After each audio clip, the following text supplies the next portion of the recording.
Programme کی تیسری نشست ہے، جس میں ہم خاص طور پر حج کے 5 ایام ان کے مناسک کی تفصیل انشاءاللہ آپ کی خدمت میں عرض کریں گے۔ حج کے 5 ایام 8 ذی الحجہ سے لے کر 13 ذی الحجہ تک یہ خاص ایام حج کے ایام کہلاتے ہیں، اور اس میں حج کے مخصوص مناسک ادا کیے جاتے ہیں، اور اس پورے سفر کا عطر اور پورے سفر کا خلاصہ اور پورے سفر کا جوہر یہی 5 دن ہیں، بڑے اہم ہیں۔ تو آج انشاءاللہ حج کی تفصیل اور حج کے مناسک جو ان 5 دنوں میں ادا کیے جاتے ہیں وہ آپ کی خدمت میں عرض کیے جائیں گے۔ کل عمرے کی تفصیل آپ کی خدمت میں عرض کی گئی تھی، اور تمتع اس کو کہتے ہیں کہ عمرہ آفاقی ہو، اپنے گھر سے ہو، عمرے کا احرام گھر سے اور حج کا احرام وہیں حرم سے، کیونکہ اس وقت آپ حرم میں مقیم ہوں گے، حرم ہی میں مقیم ہوں گے، تو اس لیے حرم ہی سے عمرے کا حج کا احرام باندھیں گے۔ 8 ذی الحجہ کی صبح منا کے لیے روانگی ہوتی ہے، تو اس کے لیے احرام یقیناً اس سے پہلے ہی باندھنا پڑتا ہے، اور وہ احرام 7 کو بھی باندھا جا سکتا ہے اور 8 کی صبح بھی احرام باندھا جا سکتا ہے۔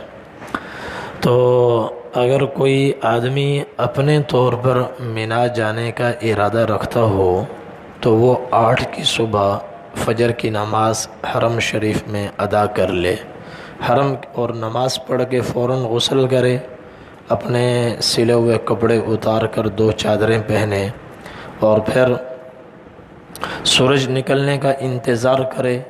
جیسے ہی سورج نکلے 2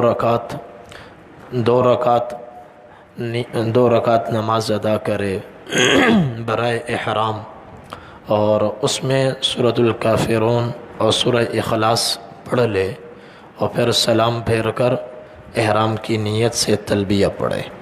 یہ ایک بہترین طریقہ ہے، لیکن عام طور پر ہر آدمی اس طریقے پر عمل نہیں کر سکتا، اور قافلے والے معلم کے لوگوں کو 7 ذی الحجہ کی رات سے مغرب کے بعد، عشاء کے بعد ان کو گاڑیوں میں بٹھا کر قافلوں کی شکل میں منا پہنچا دیتے ہیں،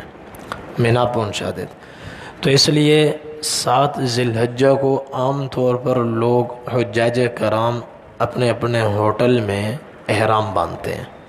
تو کل جو احرام کی تفصیل آپ کی خدمت میں عرض کی گئی تھی، احرام سے پہلے غسل کرنا ہے، بدن پر خوشبو لگانی ہے اور جسم کی صفائی کرنی ہے، غسل کر کے پھر 2 چادریں پہننی ہیں، 2 چادریں پہن کر باہر تشریف لائیں، اور مکروہ وقت نہ ہو تو 2 رکعت نماز ادا کریں، اور اس میں سورۃ الکافرون پہلی رکعت میں، سورہ اخلاص دوسری رکعت میں پڑھ لی جائے، اور یہ 2 رکعتیں سر ڈھانپ کر پڑھی جائیں، چونکہ ابھی تک ہم احرام میں نہیں آئے، احرام کی طرف ہم بڑھ رہے ہیں، ابھی تک ہم چادر پہننے کا نام احرام نہیں ہے۔ احرام کیا ہے؟ نیت کے ساتھ تلبیہ پڑھنا۔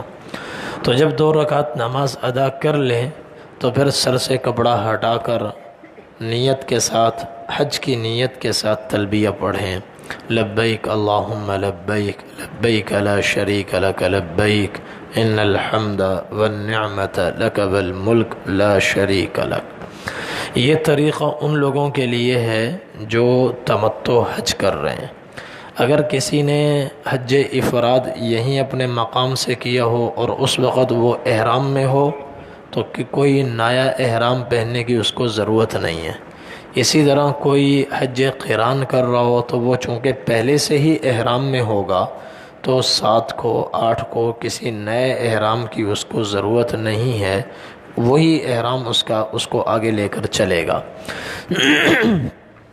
بہرحال ہم 7 ذی الحجہ کی شام کو احرام باندھ لیا، اور بہتر یہ ہے کہ یہ رات وہیں ہوٹل میں حرم میں قیام کریں، اور ہمارے مینا کی طرف سفر کا آغاز بہتر یہ ہے کہ حرم سے ہو، اور اگر 7 ذی الحجہ کو احرام باندھ لیا ہے، بہتر یہ ہے کہ حرم میں آ جائیں اور ایک نفلی طواف کر لیں، طواف قدوم جو کہ سنت ہے، طواف قدوم کر لیں۔ اور اگر طواف قدوم کرنے کی مہلت نہ ہو، چونکہ ان دنوں گاڑیاں بند ہو جاتی ہیں اور ہوٹل میں رہائش دور دور ہوتی ہے، حرم آنا اور پھر واپس جانا بڑا مشکل ہوتا ہے، پیدل آ نہیں سکتے، ٹیکسی والے 100 ریال لیتے ہیں، بہت مشکل ہو جاتا ہے۔ تو پھر یہ ہے کہ وہیں ہوٹل میں رہیں، اور ہوٹل والے کوشش کریں کہ فجر 8 کی صبح، فجر کے بعد، سورج نکلنے کے بعد مینا کے لیے روانگی ہو۔ لیکن چونکہ معلمین کی ذمہ داری ہوتی ہے تمام حجاج کو حج کروانا اور تمام حجاج کو مینا پہنچوانا، اس لیے وہ اپنی ذمہ داری، ان کو خطرہ ہوتا ہے کہ کہیں کوئی حاجی پیچھے نہ رہ جائے، تو وہ یہ پہنچانے کا عمل رات ہی سے شروع کر دیتے ہیں۔ عشاء کے بعد سے حجاج کرام کو گاڑیوں میں بٹھا کر مینا کی طرف لے جاتے ہیں۔ تو ایسی صورت میں پھر ان کے انتظام سے ہم مجبور ہیں، احرام میں آ گئے، احرام میں، اور پھر جب وہ بلائیں گاڑی میں آ جائیں، گاڑی میں بیٹھ جائیں مینا جانے کے لیے۔ جب ہم نیت کر کے تلبیہ پڑھ لیں گے تو اب ہم حج کے احرام میں آ گئے، اور حج کے 3 فرض ہیں، 3 بنیادی فرض ہیں۔ ایک ہے احرام جو ہو چکا، اور دوسرا فرض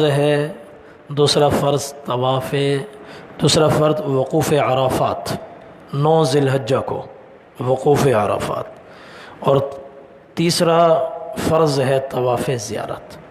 یہ 3 اہم فرض ہیں، 3 اہم فرض، تینوں فرض ہیں، لیکن ان میں ایک بڑا فرض وقوف عرفات ہے، اس لیے کہ جس کو وقوف عرفہ احرام کے ساتھ مل گیا، اب اس کا حج کہیں نہیں جاتا، اس کا گویا حج ہو گیا۔ اب آگے کچھ واجبات رہ گئے، ایک فریضہ رہ گیا، وہ فریضہ ایام حج میں، ایام نحر میں اگر ادا کر لے گا تو ٹھیک ہے، بعد میں اگر ادا کرے گا، زندگی کے کسی بھی حصے میں ادا کرے گا، دم دینا پڑے گا، مگر اس کا حج ہو جائے گا۔ تو بنیادی چیز وقوف عرفہ ہے، تینوں فرائض ہیں، لیکن وقوف عرفہ احرام کے ساتھ جس کو ملا، بس حج اس کی پکڑ میں آ گیا، اب اس کا حج فوت نہیں ہوتا۔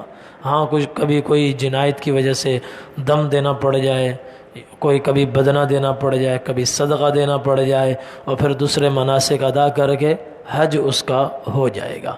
تو یہ 3 فرائض ہیں، ان فرائض کو آپ دیکھ لیں، یہ 3 فرائض، احرام، وقوف عرفہ اور طواف زیارت۔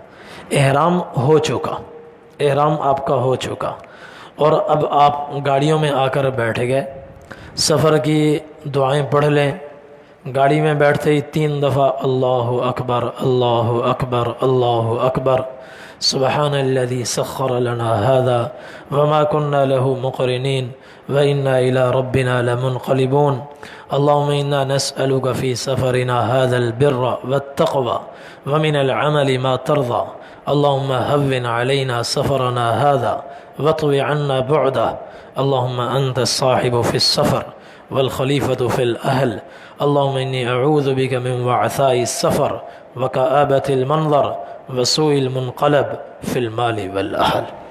یہ دعا ہے، سفر کی دعا ہے، جو عام کتابوں میں مل جاتی ہے، صحیح مسلم میں یہ دعا ہے۔ نبی کریم صلی اللہ علیہ وسلم جب سواری پر سوار ہو جاتے تو آپ یہ دعا پڑھا کرتے تھے۔ تو یہاں سے چلتے ہوئے بھی سفر میں دعا پڑھیں، اور وہاں پر بھی جب اگلا سفر ہو تو دعا پڑھیں۔ تو میں نے عرض کیا افضل یہ ہے، سنت یہ ہے کہ 8 ذی الحجہ کو سورج نکلنے کے بعد منا کی طرف روانہ ہوں، لیکن معلم کے انتظام سے مجبور ہو کر یہ سفر رات کو بھی کیا جا سکتا ہے، رات کو بھی کیا جا سکتا ہے۔ اگر وہ ہمیں مجبور کریں کہ چلو تو پھر چلنا پڑے گا، ان کے ساتھ ضد نہیں کر سکتے، چونکہ ان کی بھی ذمہ داریاں ہیں۔ بڑی ذمہ داری یہ ہے کہ کسی کا حج نہ رہے، سب کا حج ہو جائے، تو اس وجہ سے چلنا پڑے گا۔ تو مینا پہنچیں، مینا پہنچنے کے بعد سنت یہ ہے کہ 5 نمازیں مینا میں ادا کریں، ظہر، عصر، مغرب، عشاء، فجر۔ ظہر، عصر، مغرب، عشاء کس تاریخ کی؟ 8 ذی الحجہ کی، اور فجر 9 ذی الحجہ کی، فجر 9 ذی الحجہ کی۔ لیکن وہاں پر بھی یہ دیکھیں، مینا آپ کو دکھا دوں،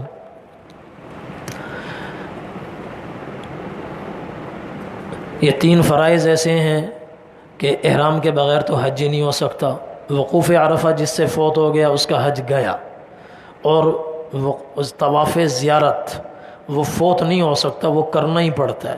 اگر ایام نحر 10، 11، 12 کی مغرب تک کسی بھی وقت کر لیا تو طواف زیارت اپنے وقت پر ہوگا اور کوئی دم دینا لازم نہیں ہوگا۔ اگر اس سے بھی مؤخر ہو گیا تو طواف پاکستان آ جائے، طواف زیارت اس پر فرض رہے گا اور اس کو ایک دم دینا پڑے گا۔ موت سے پہلے اس کو ہر حال میں طواف زیارت ادا کرنا ہے۔ اس کا کوئی یہ نہیں ہو سکتا کہ ایک اونٹ دے دے، گائے دے دے، طواف زیارت سے بچ جائے، ایسا نہیں، بلکہ طواف زیارت اس کو کرنا ہی پڑے گا۔ ہاں، تاخیر کا دم دینا پڑے گا۔ تو یہ 3 فرائض ہیں، تو فرائض کا حکم ہے۔ اور اب دیکھیں، یہ حج کے 5 ایام میں چند اعمال ہیں، حج میں چند اعمال ہیں۔ ایک تو احرام ہے، طواف احرام ہے، طواف ہے، سعی ہے، وقوف مینا ہے، وقوف عرفات ہے، وقوف مزدلفہ ہے، پھر رمی جمرات ہے، رمی جمرات اور طواف زیارت۔ یہ اعمال کہاں کہاں ادا ہوتے ہیں؟ 5 مقامات ہیں۔ مطاف، بیت اللہ شریف کے ارد گرد جگہ مطاف، اور مسعی، سعی کی جگہ، صفا مروہ کے درمیان کی جگہ کو مسعی کہتے ہیں، اور اسی طرح مینا، جمرات مینا میں ہوتے ہیں، اور وقوف مینا بھی مینا ہی میں ہوتا ہے۔ پھر عرفات میں فریضہ ادا ہوتا ہے، وہاں وقوف ہوتا ہے۔ پھر وہاں سے واپسی پر مزدلفہ ہے، تو مزدلفہ کا وقوف واجب ہے، وہاں سے پھر واپس ہمیں مینا آنا پڑتا ہے۔ تو اب آگے بڑھنے سے پہلے یہ جو ہمارا حج کا روٹ ہے، اس کو اچھی طرح ذہن نشین کر لیں تو تمام مناسک آپ کے ذہن میں انشاءاللہ بیٹھ جائیں گے کہ مکہ سے ہمیں سیدھا مینا جانا ہے، 9 کی فجر مینا میں ادا کرنی ہے، وہاں سے سیدھا ہمیں جانا ہے عرفات، راستے میں مزدلفہ آئے گا، اس کو چھوڑتے ہوئے جانا ہے۔ مینا سے نکلیں گے مزدلفہ سے سیدھا عرفات، مزدلفہ میں رکنا نہیں ہے، سیدھا عرفات وہاں پہنچنا ہے۔ غروب آفتاب تک ہمیں وہاں رہنا ہے، وہاں غروب آفتاب کے بعد ہمیں واپس لوٹنا ہے سیدھا مزدلفہ میں، کسی بھی جگہ مزدلفہ میں وقوف کر لیں، اور رات گزارنا سنت ہے، اور صبح صادق کے بعد وقوف مزدلفہ واجب ہے، چاہے 1 منٹ کے لیے کیوں نہ ہو، 1 منٹ کے لیے کیوں نہ ہو، تو واجب ہے، وہ ادا ہو جائے گا۔ اور سورج نکلنے سے ذرا پہلے مزدلفہ سے ہمیں آنا ہے مینا میں، یہاں آ کر رمی کرنی ہے۔ پھر یہاں سے 10 کو یا 11 کو یا 12 کو ایک دفعہ حرم مکہ مکرمہ چلے جائیں، وہاں جا کر طواف زیارت کرنا ہے۔ یہ ہے موٹا سا خاکہ، اس کو ذہن میں بٹھائیں۔ مینا کے بعد عرفات کے بعد مزدلفہ کے بعد پھر مینا کے بعد حرم میں ہمیں ایک دفعہ آنا ہے طواف زیارت کے لیے، یہ ہے۔ تو اب سمجھیں کہ یہ دیکھیں اس کے اندر یہ دیکھیں، یہ 5 مقدس مقامات ہیں۔ بیت اللہ جس کو میں نے مطاف کہا ہے، اور صفا مروہ اور مینا، مزدلفہ، عرفات، ان 5 مقامات میں پورا حج ہمارا ادا ہوگا، 5 مقامات میں۔ اور مناسک کون سے ہیں؟ 7 ہیں۔ طواف ہے، سعی ہے، 2 وقوف، ایک وقوف عرفہ اور دوسرا وقوف مزدلفہ۔ اور مکہ کا اور مینا کا وقوف وہ سنت ہے، وہ تو سنت ہے۔ عرفہ کا وقوف فرض ہے اور مزدلفہ کا وقوف واجب ہے۔ اور اس کے بعد رمی ہے، پھر قربانی ہے، پھر حلق ہے۔ یہ ہیں موٹے موٹے مناسک۔ اب دیکھیں گاڑیوں سے جا رہے ہیں مینا کی طرف، مینا کی طرف۔ یہ ہے مینا کا نقشہ دور سے، یہ سب سے اوپر الٹے ہاتھ پہ کونے میں یہ آپ کو جمرات نظر آ رہے ہیں۔ نہیں، یہ ہے مکہ مکرمہ، مکہ مکرمہ ہے، اور ادھر چلتے ہوئے یہاں ہے جمرات، اس جگہ جمرات ہے۔ اب آگے جب چلیں گے مکہ مکرمہ سے سیدھا آگے، یہ اس طرح کی تختیاں لگی ہوئی نظر آئیں گی جس پہ لکھا ہوگا بدایت مینا، کہ یہاں سے مینا کی حدود کا آغاز ہو رہا ہے، مینا کی حدود کا آغاز ہو رہا ہے۔ اور اس کے بعد یہ ہیں جمرات، یہ جمرات ہیں، یہ سیڑھیاں ہیں اوپر جانے کے لیے، اور ادھر سے بھی راستہ ہے۔ بیچ میں یہ یہاں پہلا ایک ہے، پھر اس کے بعد یہاں ہے، اور پھر اس کے بعد ایک یہاں ہے۔ تینوں جمرات اس کے بیچ میں ہیں، ان کی تصویر بھی آپ کے آگے سامنے آئے گی۔ یہ مسجد خیف ہے جو جمرات کے بالکل قریب ہے، مینا ہی میں ہے۔ یہاں وقوف کر لیں تو بہت ہی اچھا ہے۔ نبی کریم صلی اللہ علیہ وسلم کا خیمہ مینا میں اسی کے قریب، یہیں کسی جگہ آپ صلی اللہ علیہ وسلم کا خیمہ آپ کا صحابہ نے لگا دیا تھا، یہیں آپ نے وقوف فرمایا تھا مینا میں۔ تو یہاں میں نے، اور باقی لوگ اپنے اپنے خیموں میں ہوں گے، یہ تصویر خیموں کی ہے۔ یہاں پر 5 نمازیں ادا کرنی ہیں، ظہر، عصر، مغرب، عشاء اور 9 کی فجر، 9 کی فجر۔ یہ ہے سنت، سنت ہے، 5 نمازیں ادا کرنا سنت ہے۔ نبی کریم صلی اللہ علیہ وسلم نے 8 کی ظہر سے 9 کی فجر تک 5 نمازیں آپ نے مینا میں ادا فرمائی، اور رات کا وقوف آپ نے مینا میں فرمایا۔ اور پھر 9 کی فجر پڑھ کر آپ نے پھر بھی مینا ہی میں وقوف فرمایا، یہاں تک کہ سورج جب نکل آیا۔ سورج نکلنے کے بعد آپ نے مینا سے عرفات کی طرف روانگی اختیار فرمائی، قصوہ نامی اونٹنی پر آپ روانہ ہوئے۔ تو جو عمل حضور نے کیا ہے وہ تو عین سنت ہے۔ تو اصل یہی ہے کہ فجر کے بعد، سورج نکلنے کے بعد مینا سے عرفات کے لیے روانہ ہوا جائے۔ مینا سے عرفات، مسجد خیف چونکہ مینا کی شروع میں ہے، اور آگے تقریباً 3 کلو مینا پڑ جائے گا، اور پھر 4-5 کلومیٹر مزدلفہ پڑ جاتا ہے۔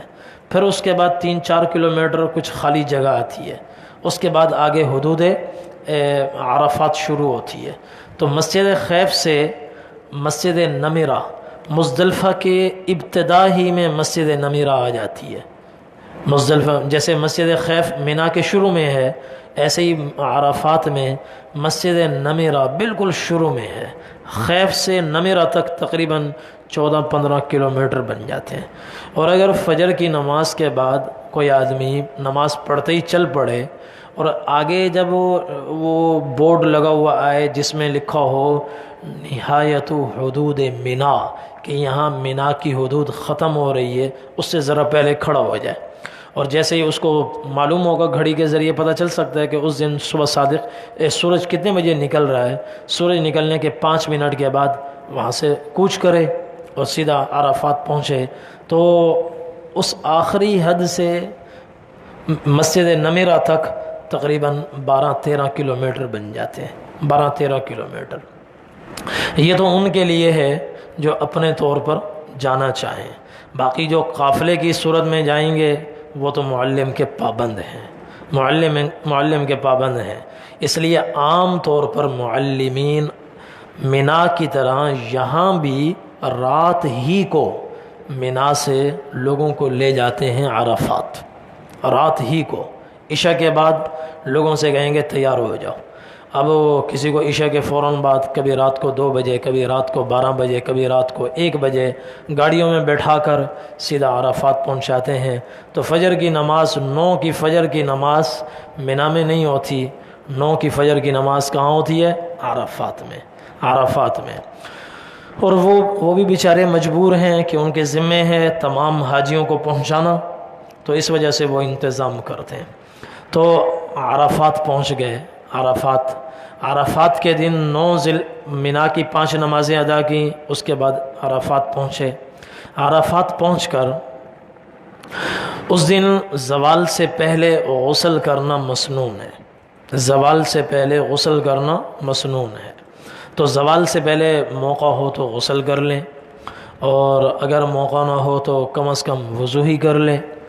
اور زوال کے وقت، زوال سے اگلی فجر صبح صادق تک، زوال کے بعد سے 10 کی صبح صادق تک وقوف عرفہ کسی کو 1 منٹ کے لیے مل گیا، چاہے اس کو پتہ ہو چاہے پتہ نہ ہو، چاہے وہ بیدار ہو چاہے وہ سویا ہوا ہو، اس کا حج ہو گیا، اس فرض ادا ہو گیا، فرض ادا ہو گیا۔ البتہ واجب یہ ہے کہ غروب آفتاب سے پہلے عرفات سے نہ نکلے، غروب آفتاب سے پہلے عرفات سے نہ نکلے۔ کوئی آدمی صبح زوال ہوتے ہی عرفات میں چلا گیا تو وہ بھی مغرب تک پابند ہے۔ کوئی آدمی 3 بجے عرفات میں پہنچا، مغرب تک یہ بھی پابند ہے۔ اور کوئی آدمی 5 بجے پہنچا، یہ بھی مغرب تک پابند ہے۔ جانے کا کوئی وقت نہیں ہے، لیکن یہ طے ہے جتنا جلدی آئے گا اتنا ہی اجر و ثواب زیادہ ہوگا، جتنا وقت عرفات کی وادی میں گزرے گا اتنا ہی زیادہ بہتر ہے۔ تو نبی کریم صلی اللہ علیہ وسلم کا عمل اس موقع پر یہ ہے کہ آپ سورج نکلنے کے بعد 9 کو منا سے چلے، اور جب سورج چڑھ گیا آپ عرفات کے قریب پہنچے، وہیں آپ کا پہلے سے صحابہ نے خیمہ لگا دیا تھا۔ عرفات سے ذرا پیچھے نبی کریم صلی اللہ علیہ وسلم نے اس خیمے میں کچھ دیر آرام فرمایا، پھر آپ نے غسل فرمایا، اس کے بعد آپ وادی میں تشریف لائے، لوگوں کو آپ نے خطبہ دیا، اس کے بعد حضرت بلال رضی اللہ تعالیٰ عنہ نے اذان کہی، آپ صلی اللہ علیہ وسلم نے ظہر کی نماز، ظہر عصر کی نماز جمعاً و قصراً ادا فرمائی، جمعاً ظہر عصر کو آپ نے جمع فرمایا۔ ظہر کے وقت میں ظہر پڑھی، پھر اقامت ہوئی، پھر آپ نے عصر کی نماز پڑھی۔ آپ چونکہ مسافر تھے اس لیے ظہر بھی آپ نے 2 رکعت پڑھی، عصر بھی آپ نے 2 رکعت پڑھی۔ لیکن نماز کو جمع کرنے کے لیے شرط یہ ہے کہ آدمی ایک تو نماز پڑھانے والا احرام میں ہو، اور دوسرا یہ کہ وہ خود امام المسلمین ہو یا اس کا نائب ہو، امام المسلمین ہو یا اس کا نائب ہو۔ یہ 2 شرطیں تو لازمی ہیں، تمام ائمہ کے نزدیک ہیں۔ اور حنفیہ کے نزدیک ایک شرط اور ہے، مسافر ہے تو قصر کرے، مقیم ہے تو پھر پوری پڑھے۔ اور دوسرے ائمہ یہ فرماتے ہیں کہ جیسے قصر نماز سفر کی وجہ سے ہوتی ہے، ایسے ہی حج کی وجہ سے بھی نماز قصر ہوتی ہے۔ اس لیے امام چاہے مقیم ہو مسافر ہو، وہ ہر حال میں ان 5 دنوں میں نماز قصر ادا کرے گا۔ تو اس لیے حنفی علماء حنفیوں سے کہتے ہیں کہ بھائی ظہر کی نماز آپ اپنے خیمے میں ادا کریں، اپنے خیمے میں جماعت کے ساتھ ادا کریں، اور عصر کی نماز اپنے خیمے میں عصر کے وقت میں ادا کریں۔ ظہر اور عصر کو جمع کرنے کی جو شرائط ہیں حنفیہ کے نزدیک وہ تمام شرطیں نہیں پائی جاتی۔ احرام والی شرط پائی جاتی ہے، اور دوسری شرط کہ امام المسلمین یعنی حاکم وقت ہو یا اس کا نائب ہو، یہ بھی شرط پائی جاتی ہے۔ جو بھی ہوتا ہے وہ امام وقت کا نائب ہوتا ہے، اس کے حکم سے آتا ہے۔ اور تیسری شرط کہ وہ مقیم ہونے کے باوجود قصر کرتے ہیں، تو یہ حنفیہ کے نزدیک شرط نہیں ہے۔ اس وجہ سے حنفی علماء لوگوں سے یہ کہتے ہیں، حنفیہ سے یہ کہتے ہیں کہ ظہر کی نماز آپ اپنے خیموں میں ظہر کے وقت میں ادا کریں، عصر کی نماز اپنے خیموں میں عصر کے وقت میں ادا کریں، اور باقی قصر کرنی ہے یا پوری پڑھنی ہے، پوری پڑھنی ہے۔ اگر مینا اور مکہ مکرمہ کی مجموعی قیام کی مدت 15 دن یا اس سے زیادہ کی ہے تو نماز پوری پڑھیں گے، مقیم ہیں، اور اگر 15 دن یا اس سے کم کی نیت ہے، مسافر ہیں، پھر مسافر والی نماز ادا کریں گے۔ یہی تفصیل آگے مینا میں بھی ہوگی۔ بہرحال 9 ذی الحجہ کو زوال کے بعد وقوف عرفہ شروع ہو جاتا، ظہر کی نماز ظہر کے وقت میں ادا کریں گے باجماعت، اور عصر کی نماز عصر کے وقت میں باجماعت ادا کریں گے۔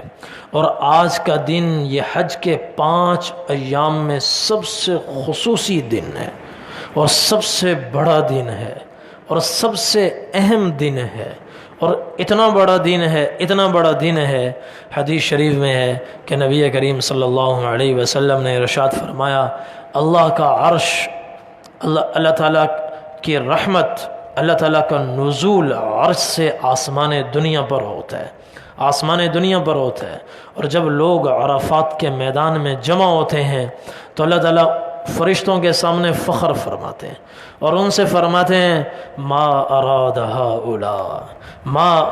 ہؤلاء، یہ بندے کیا چاہتے ہیں، آخر کس لیے یہاں آئے ہیں، کیوں آئے ہیں، کس مقصد کے لیے آئے ہیں، کیا چاہتے ہیں؟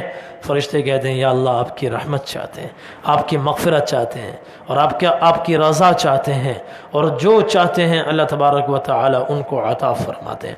نبی کریم صلی اللہ علیہ وسلم نے اس دن کے بارے میں ارشاد فرمایا، ما من یوم اکثر من ان یعتق اللہ عبادہ من النار من یوم عرفہ، یوم عرفہ جیسا کوئی دن نہیں ہے، یوم عرفہ ہی وہ دن ہے جس میں اللہ تبارک و تعالی سب سے زیادہ بڑی تعداد میں اپنے بندوں کو جہنم سے آزادی عطا فرماتے ہیں۔ سب سے زیادہ اللہ تعالیٰ اپنے بندوں کو جہنم سے اس دن میں اللہ تعالیٰ آزادی عطا فرماتے ہیں۔ اور ایک روایت میں نبی کریم صلی اللہ علیہ وسلم نے فرمایا، اللہ تعالیٰ آسمان دنیا پر نزول فرماتے ہیں اور فرشتوں سے کہتے ہیں، انظروا الی عبادی اتونی شعثا غبرا ضاجین من کل فج عمیق، دیکھو میرے بندوں کو کہ سر کے بال پرا گندہ ہیں اور جسم غبار آلود ہے، احرام غبار آلود ہے، مٹی سے اٹے ہوئے ہیں، اور دور دراز دنیا کے کونے کونے سے دوڑتے ہوئے، چیختے ہوئے، چلاتے ہوئے، روتے دھوتے آج یہاں اس وادی میں جمع ہیں، اور پھر فرماتے ہیں، اشہدکم انی غفرت لہم، میں تمہیں گواہ بنا کر کہتا ہوں میں نے سب کو معاف کر دیا۔ فرشتے کہتے ہیں، یا اللہ ان فیہم کان فلان یرحق وفلان وفلانۃ، یا اللہ آپ نے سب کو معاف کر دیا، ان میں وہ فلاں آدمی بیٹھا ہے، فلاں عورت بیٹھی ہے، فلاں آدمی بڑا بدکار ہے، فلاں عورت بڑی سیاکار ہے، یہ بڑے بڑے گناہوں میں مبتلا ہیں، ان کے پیچھے گناہوں کی لمبی فہرست ہے، یہ ان کا کیا حال؟ اللہ تعالیٰ فرماتے ہیں، ان کو بھی میں نے معاف کر دیا۔ عرفات میں اخلاص کے ساتھ وقت گزارنے والا ایک اللہ کی رحمت سے نہیں بچتا، سب کو اللہ تبارک و تعالی معاف فرماتے ہیں۔ حضور پاک صلی اللہ علیہ وسلم نے ارشاد فرمایا، ما رؤی الشیطان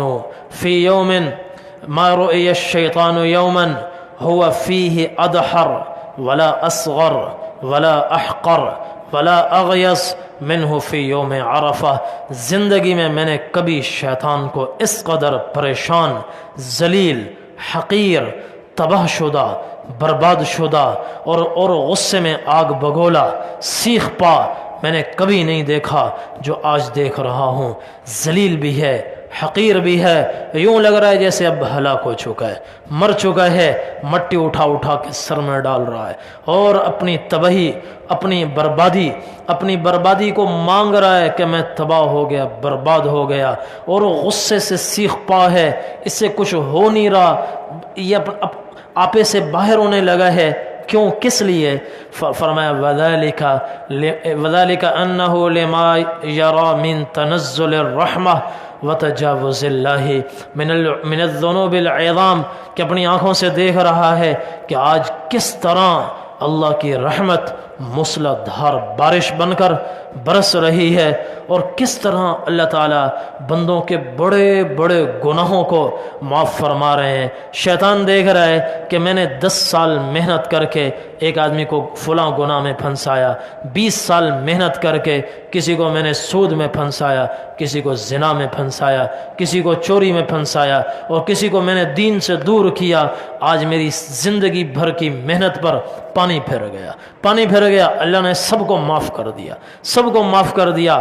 آپ نے فرمایا میں نے اپنی زندگی میں اس طرح شیطان کو ذلیل نہیں دیکھا، خوار نہیں دیکھا، اس طرح اس کو میں نے سیخ پا نہیں دیکھا، جلتے بھنتے ہوئے نہیں دیکھا۔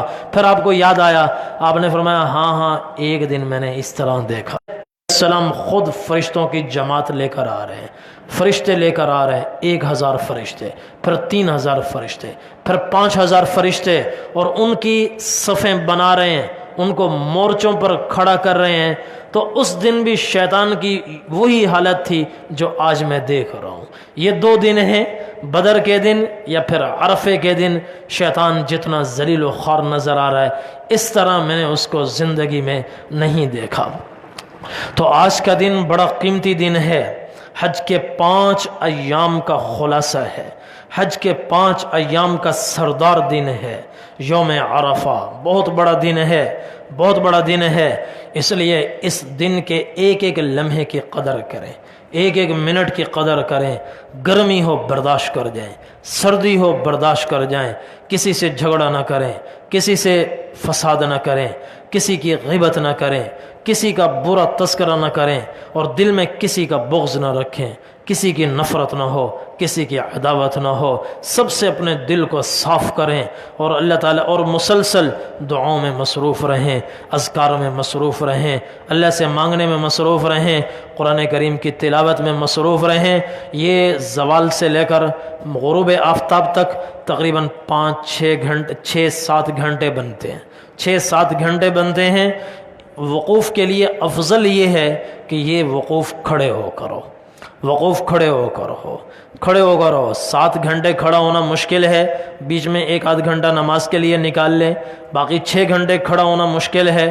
جتنا کھڑا ہو سکیں زیادہ سے زیادہ یہ وقوف کھڑے ہو کر کریں، اور کھڑے ہو کر تسبیحات میں ہو، تسبیحات میں ہو، کبھی سبحان اللہ کی تسبیح ہو، کبھی الحمدللہ، کبھی لا الہ الا اللہ، کبھی استغفار، کبھی سید الاستغفار، اور کبھی نوافل میں، کبھی قرآن کریم کی تلاوت میں، اور کبھی دعا میں۔ یہ پورا وقت اسی میں صرف کریں، کسی سے زیادہ بات چیت نہ کریں، زیادہ کھانے پینے میں وقت نہ گزاریں، زیادہ کھانے پینے میں وقت نہ گزاریں، چونکہ پھر اس سے سستی ہو جاتی ہے، کاہلی ہو جاتی ہے۔ عبادت بھرے پیٹ کے ساتھ نہیں ہوتی، خالی پیٹ کے ساتھ ہوتی ہے، خالی پیٹ کے ساتھ ہوتی ہے عبادت، خالی پیٹ کے ساتھ ہوتی ہے۔ بقدر ضرورت کھائیں، ہاں پانی زیادہ سے زیادہ پئیں، چونکہ آج کل گرمی وہاں بہت زیادہ ہے، گرمی زیادہ ہوتی ہے، تو اس لیے گرمی سردی کی پرواہ نہ کریں، اللہ کی طرف متوجہ رہیں۔ یہ آج کا خاص دن ہے، آج کا خاص دن ہے۔ اور یہ گرمی کب تک ہوگی؟ 1 سے زیادہ 4 بجے تک ہوگی، اس کے بعد موسم ٹھنڈا ہونا شروع ہو جاتا ہے۔ اور پھر اس کے ساتھ ساتھ اوپر 2 طرفہ انہوں نے وہ لگائے ہوتے ہیں، اوپر سے پانی، ٹھنڈے پانی کا اسپرے ہوتا ہے، ٹھنڈے پانی کا اس پہ کھمبے ہوتے ہیں، اس کے اوپر جیسے کھجور کی چھڑیاں ہوتی ہیں، ایسے ہی چھڑی کی طرح وہ لگے ہوئے ہیں، پائپ لگے ہوئے ہیں، اس میں سے چھوٹے چھوٹے سوراخ ہیں، مسلسل پانی، ٹھنڈے پانی کا اسپرے ہوتا ہے جو گرمی کی شدت کو توڑ دیتا ہے۔ اور وہاں پھر جگہ جگہ نیم کے درخت بھی بہت ہیں، جو ہمارے صدر ضیاء الحق صاحب مرحوم نے، ان کا اللہ نے عظیم صدقہ جاریہ بنایا، وہ وہاں لگے ہوئے ہیں ماشاءاللہ۔ تو ان کے نیچے قیام کیا جا سکتا ہے۔ بہرحال مغرب تک یہ وقت وہاں گزارنا ہے۔ اللہ کی رحمت کی موسلا دھار بارش برس رہی ہوتی ہے، تو اس کو ہم نے لینا ہے، سمیٹنا ہے۔ مغرب تک جیسے غروب آفتاب ہو جائے، غروب آفتاب۔ اچھا، اس دوران اگر کسی کو موقع ملے خیمے سے جبل رحمت پہنچ سکتا ہو اور سمجھدار ہو، جا بھی سکتا ہو آ بھی سکتا ہو، جا بھی سکتا ہو آ بھی سکتا ہو، تو اس کو چاہیے کہ وہ جبل رحمت پہ چلا جائے۔ نبی کریم صلی اللہ علیہ وسلم جبل رحمت پر تشریف لے گئے تھے، آپ نے وہاں وقوف فرمایا تھا، قبلہ رخ کھڑے ہو جائیں اور دعاؤں میں یہ پورا وقت صرف فرمائے۔ مغرب کے بعد پھر جیسے ہی سورج ڈوب جائے تو پھر عرفات سے مزدلفہ کی طرف روانہ ہونا ہے۔ یہاں بھی معلم کے جو افراد ہوتے ہیں، معاونین ہوتے ہیں، وہ لوگوں کو اکساتے ہیں اور کہتے ہیں کہ بھئی چلو چلو، مغرب سے پہلے ہی کہتے ہیں چلو چلو گاڑیوں میں جا کر بیٹھ جاؤ، وقوف گاڑیوں میں کرو، وقوف گاڑیوں میں۔ پورے عرفات کے میدان میں کسی بھی جگہ وقوف کیا جا سکتا ہے، لیکن عرفات سے باہر نہیں نکلا جا سکتا۔ تو وہاں دیکھنے میں آیا ہے بہت سو کی گاڑیاں وقوف عرفات کے باہر کھڑی ہوتی ہیں، تو گویا وہ مغرب سے پہلے نکل گئے، اور جو مغرب سے پہلے نکل گیا اس پر دم لازم ہے، اس پر دم لازم ہے۔ اس لیے سب کے سب اپنی آنکھیں کھلی رکھیں، اور وہ بندے کہیں بھی چلو چلو، ان سے کہا بھئی ہم نے نہیں چلنا، مغرب کے بعد ہی چلیں گے، مگر یا پھر اس کا اطمینان کر لیں کہ گاڑیاں کہاں کھڑی ہیں۔ اگر حدود عرفات کے اندر گاڑیاں کھڑی ہیں تو پھر گاڑی میں جا کر وقوف کر سکتے ہیں، اس لیے کہ نبی کریم صلی اللہ علیہ وسلم نے فرمایا کلو عرفہ موقف، پوری وادی عرفات کہیں بھی اس میں وقوف کیا جا سکتا ہے۔ مغرب کے بعد وہاں سے وقوف وہاں سے چلنا ہے مزدلفہ کی طرف چلنا ہے۔ تو مغرب کے بعد وہاں رش بھی بہت ہوتا ہے، لوگ شور کر رہے ہوتے ہیں، اور حدیث میں ہے کہ جب آپ صلی اللہ علیہ وسلم وہاں سے چلنے لگے اور کچھ لوگ سواریوں پر تھے، انہوں نے سواریوں کو ہنکانا شروع کیا، اور سارے ایک وقت میں جب نکلتے ہیں تو رش کسی کیفیت بن جاتی ہے، تو شور بھی ہونے لگتا ہے۔ تو آپ صلی اللہ علیہ وسلم اپنی قصوہ نامی اونٹنی پر تھے، ایک ہاتھ سے آپ نے اونٹنی کی نکیل پکڑی ہوئی تھی اور اس کو کھینچا ہوا تھا، وہ چونکہ تیز چلتی ہے، کھینچا ہوا تھا، اس کا سر آپ کے کجاوے کی اگلی لکڑی سے ٹکرا رہا تھا، اور دوسرا ہاتھ آپ کا لوگوں کی طرف تھا۔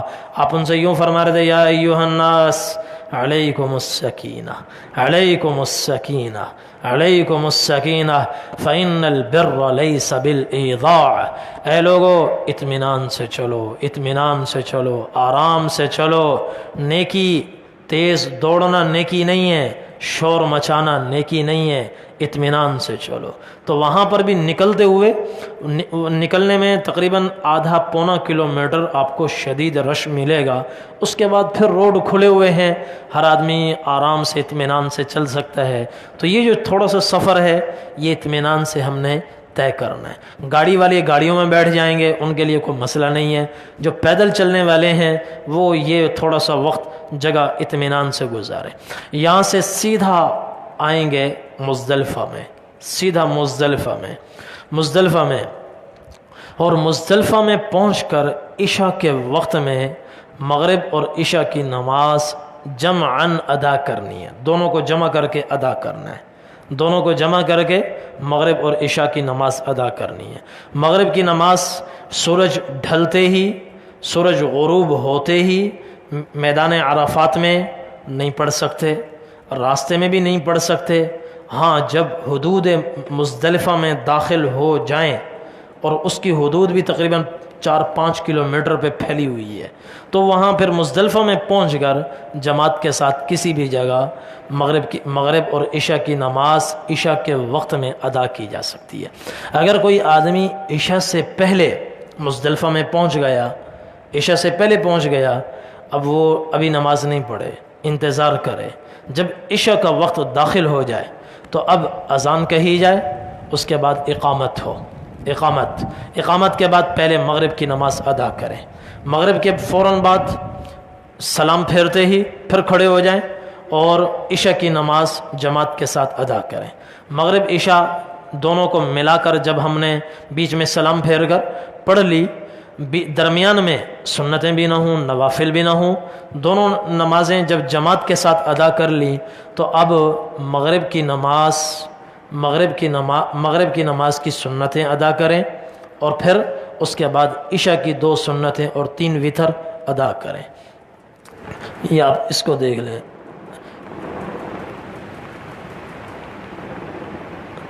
یہ اس طرح کے بورڈ آپ کو عرفات کے میدان میں لگے نظر آئیں گے۔ بدایت و مزدلفہ کا مطلب یہ مزدلفہ کا آغاز ہے، نہایت و عرفات یہ دوسرا دن، یہ جبل رحمت آپ کو نظر آ رہا ہے، یہ مسجد نمیرہ ہے، اور یہ اس طرح کے بدایت و عرفات، یہاں سے عرفہ کی حدود سٹارٹ ہو رہی ہے، اور پھر وہاں سے چلیں گے مشعر حرام پہ ہم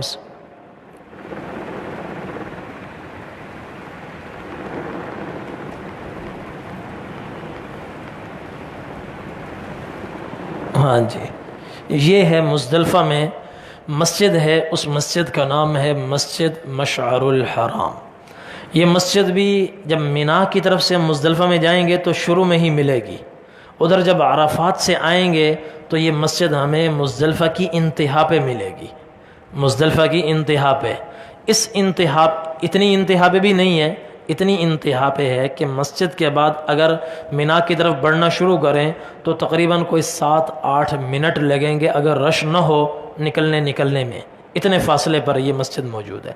نبی کریم صلی اللہ علیہ وسلم نے عرفات سے واپسی پر اس کے قریب وقوف فرمایا تھا، اس مسجد کے قریب آپ نے، اس وقت مسجد نہیں تھی، یہاں پہاڑ تھا جس کا نام ہے جبل قزح، جبل قزح۔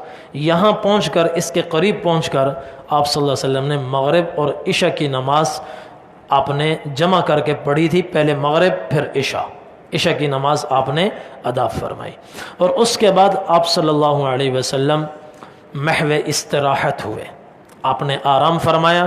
تو آپ لوگ بھی سنت سمجھ کر آرام کریں، رات بڑی قیمتی ہے، لیکن چونکہ پچھلا دن ذرا مشقت میں گزرا ہے اور اگلا دن بھی بڑی مصروفیت کا آ رہا ہے، اگلا دن جو 10 کا آ رہا ہے وہ حج کا سب سے مصروف ترین دن ہے، مصروف ترین دن ہے، اس لیے اس کے لیے جسم میں پیٹرول بھرنا ضروری ہے، تو جسم کو راحت دینا ضروری ہے۔ ان لجسدک علیک حقا، تمہارے جسم کا بھی تم پر حق ہے، حضور نے فرمایا۔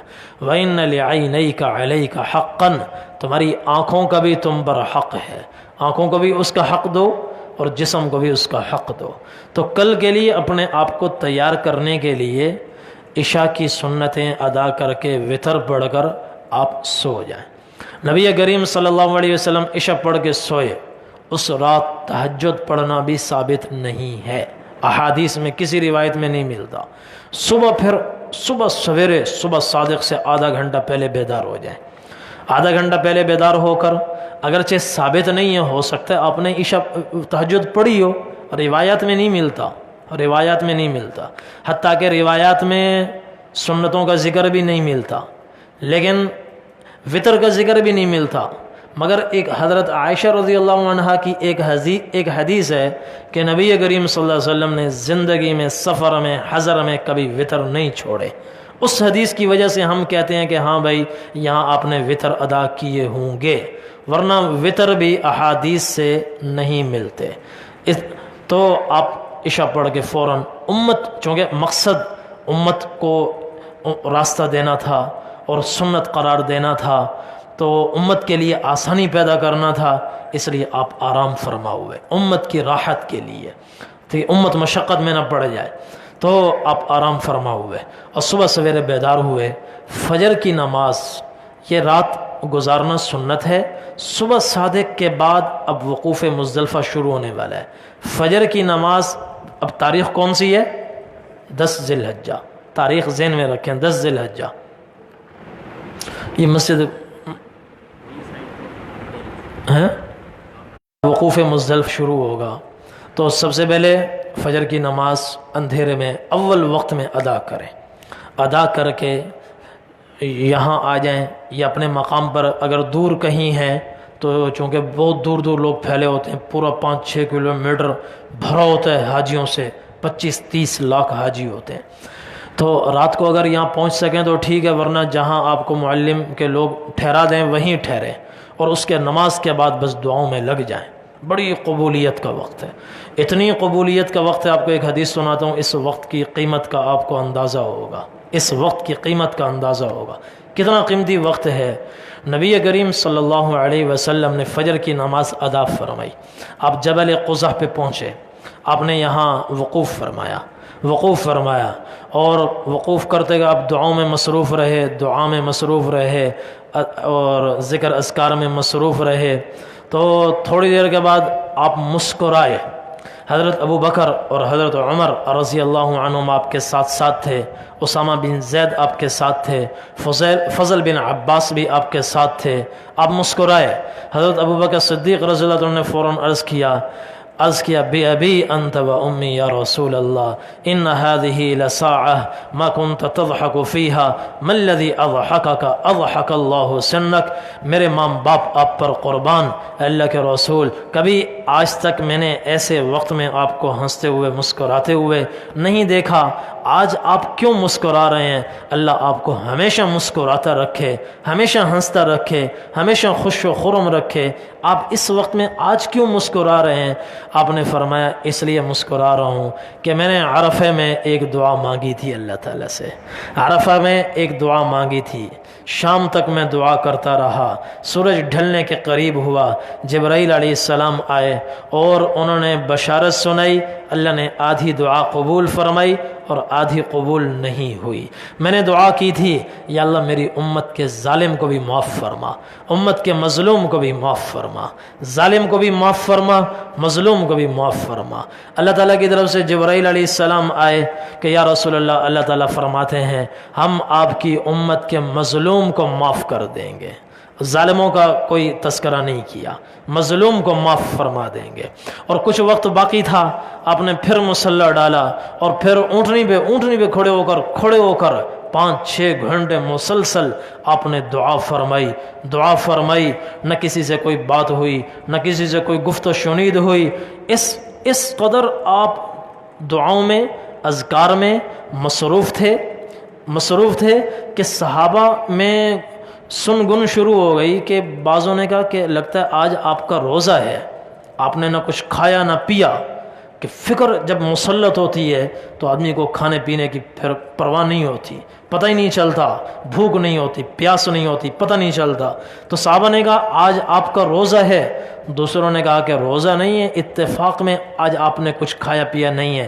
حضرت ام فضل رضی اللہ عنہا نے عرض کیا کہ زیادہ اختلاف نہ کرو، میں ابھی پتہ لگا دیتی ہوں آج آپ کا روزہ ہے یا نہیں ہے. مشکیزے میں سے انہوں نے دودھ نکالا، پیالہ دودھ کا بھرا، ایک آدمی کو دیا، جاؤ جو حضور پاک صلی اللہ علیہ وسلم کو پیش کرو. وہ جب دودھ لے کر پہنچے، آپ اونٹنی پر سوار تھے، آپ نے سب کے سامنے دودھ نوش فرمایا. سب کو پتہ چل گیا کہ آج آپ کا روزہ نہیں ہے.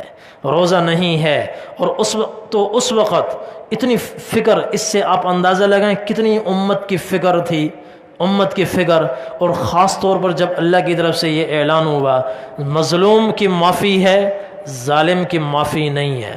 تو حضور نے اللہ کو ایک تجویز پیش کی، یا اللہ آپ یوں بھی تو فرما سکتے ہیں کہ مظلوم کے ساتھ ظالم نے جو زیادتی کی ہے اس کے بدلے اس کو مزید جنت دے دیں اور ظالم کو اپنے فضل سے معاف کر دیں. مظلوم کا بھی نقصان نہیں ہوگا، اس کا بھی بھلا ہوگا اور ظالم کا بھی بھلا ہوگا.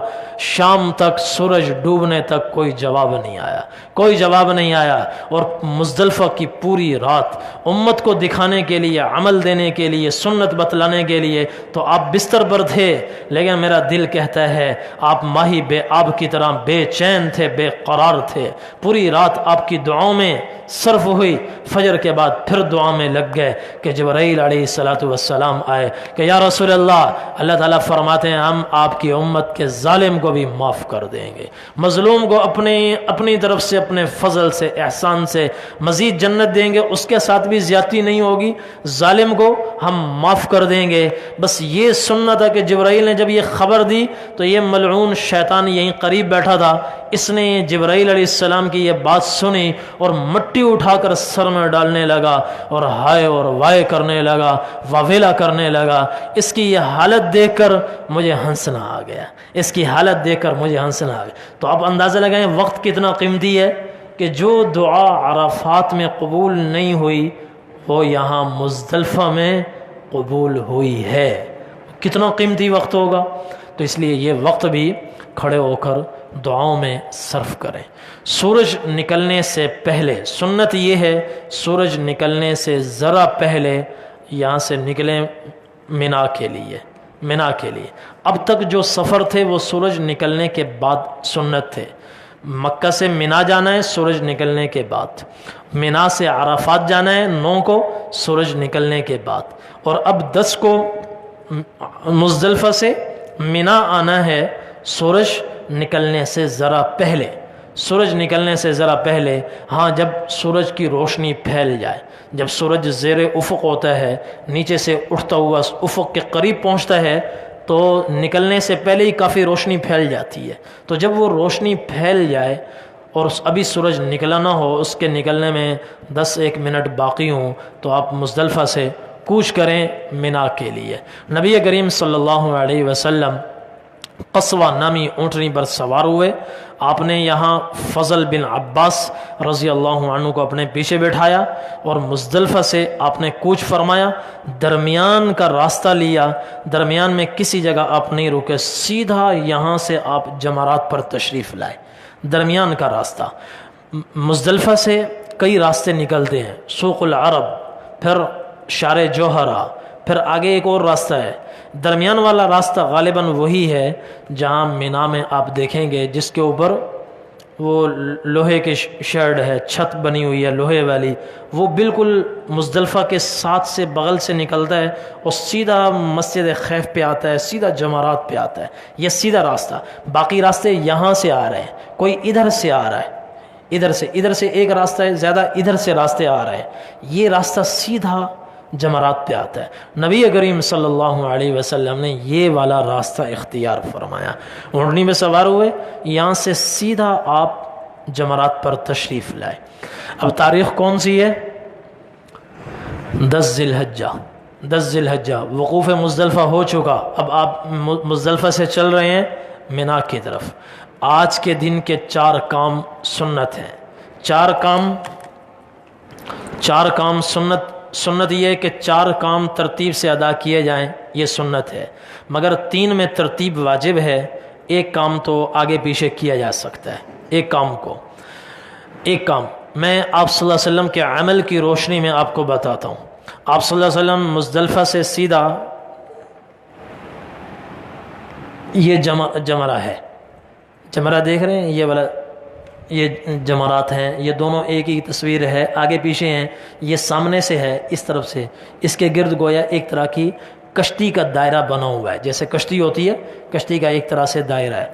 تو آج کے دن آپ صلی اللہ علیہ وسلم نے 4 کام فرمائے۔ سیدھا آپ جمرات پر آئے، مزدلفہ سے منا کی طرف آئیں گے تو 3 جمرات آئیں گے، 3 شیطان آئیں گے۔ ایک سب سے پہلے ایک ہوگا، اس کو کہتے ہیں جمرہ اولا، 10 کو اس کو چھوڑ دینا ہے۔ اس کے بعد اگلا شیطان آئے گا، اس کو کہتے ہیں جمرہ وسطیٰ، اس کو بھی چھوڑ دینا ہے۔ اس کے بعد تیسرا آئے گا، تیسرا اس کو کہتے ہیں جمرہ عقبہ۔ اس کے بعد آگے مکہ ہے، تو مکہ کی طرف جو پہلا ہے اس کو کیا کہتے ہیں؟ جمرہ عقبہ۔ آج اس کی رمی کرنی ہے، منا کی طرف سے پہلا چھوڑنا ہے، دوسرا چھوڑنا ہے، اور انہوں نے ویسے ہی باڑ لگائی ہوتی ہے اس دن، اس کے پہلے اور دوسرے کے قریب کسی کو نہیں آنے دیتے، مسئلہ کسی کو معلوم نہ بھی ہو تو بھی وہ سیدھا جمرہ عقبہ پر ہی آئے گا۔ تو جمرہ عقبہ کی رمی کرنی ہے، یہ سب سے بڑا شیطان ہے۔ اس کے بعد رکنا نہیں ہے، کھڑے ہو کر دعا نہیں ہے۔ اچھا، مزدلفہ سے جب آئیں گے تلبیہ پڑھتے ہوئے آئیں گے، اور تلبیہ کا اب وقت ختم ہونے والا ہے۔ 9 کو تلبیہ کا وقت ہے، 10 کو تلبیہ کا وقت ہے۔ جمرہ عقبہ کی پہلی رمی پہ تلبیہ بند، تو اس لیے پورا راستہ تلبیہ پڑھتے ہوئے آئیں، تلبیہ عرفات میں سب سے زیادہ تلبیہ پڑھیں، اور مزدلفہ میں بھی تلبیہ کثرت سے پڑھیں، آتے ہوئے بھی تلبیہ پڑھیں، اور اس کے بعد یہاں پہنچ کر پہلی رمی کے ساتھ تلبیہ بند ہو جاتا ہے، تلبیہ موقوف ہوتا ہے، 7 کنکریاں اس کو مارنی ہیں، 7 کنکریاں اس کو مارنی، اور رمی کرنے کا بھی ایک مسنون طریقہ ہے، رمی کرنے کا ایک مسنون طریقہ ہے۔ مسنون طریقہ کیا ہے؟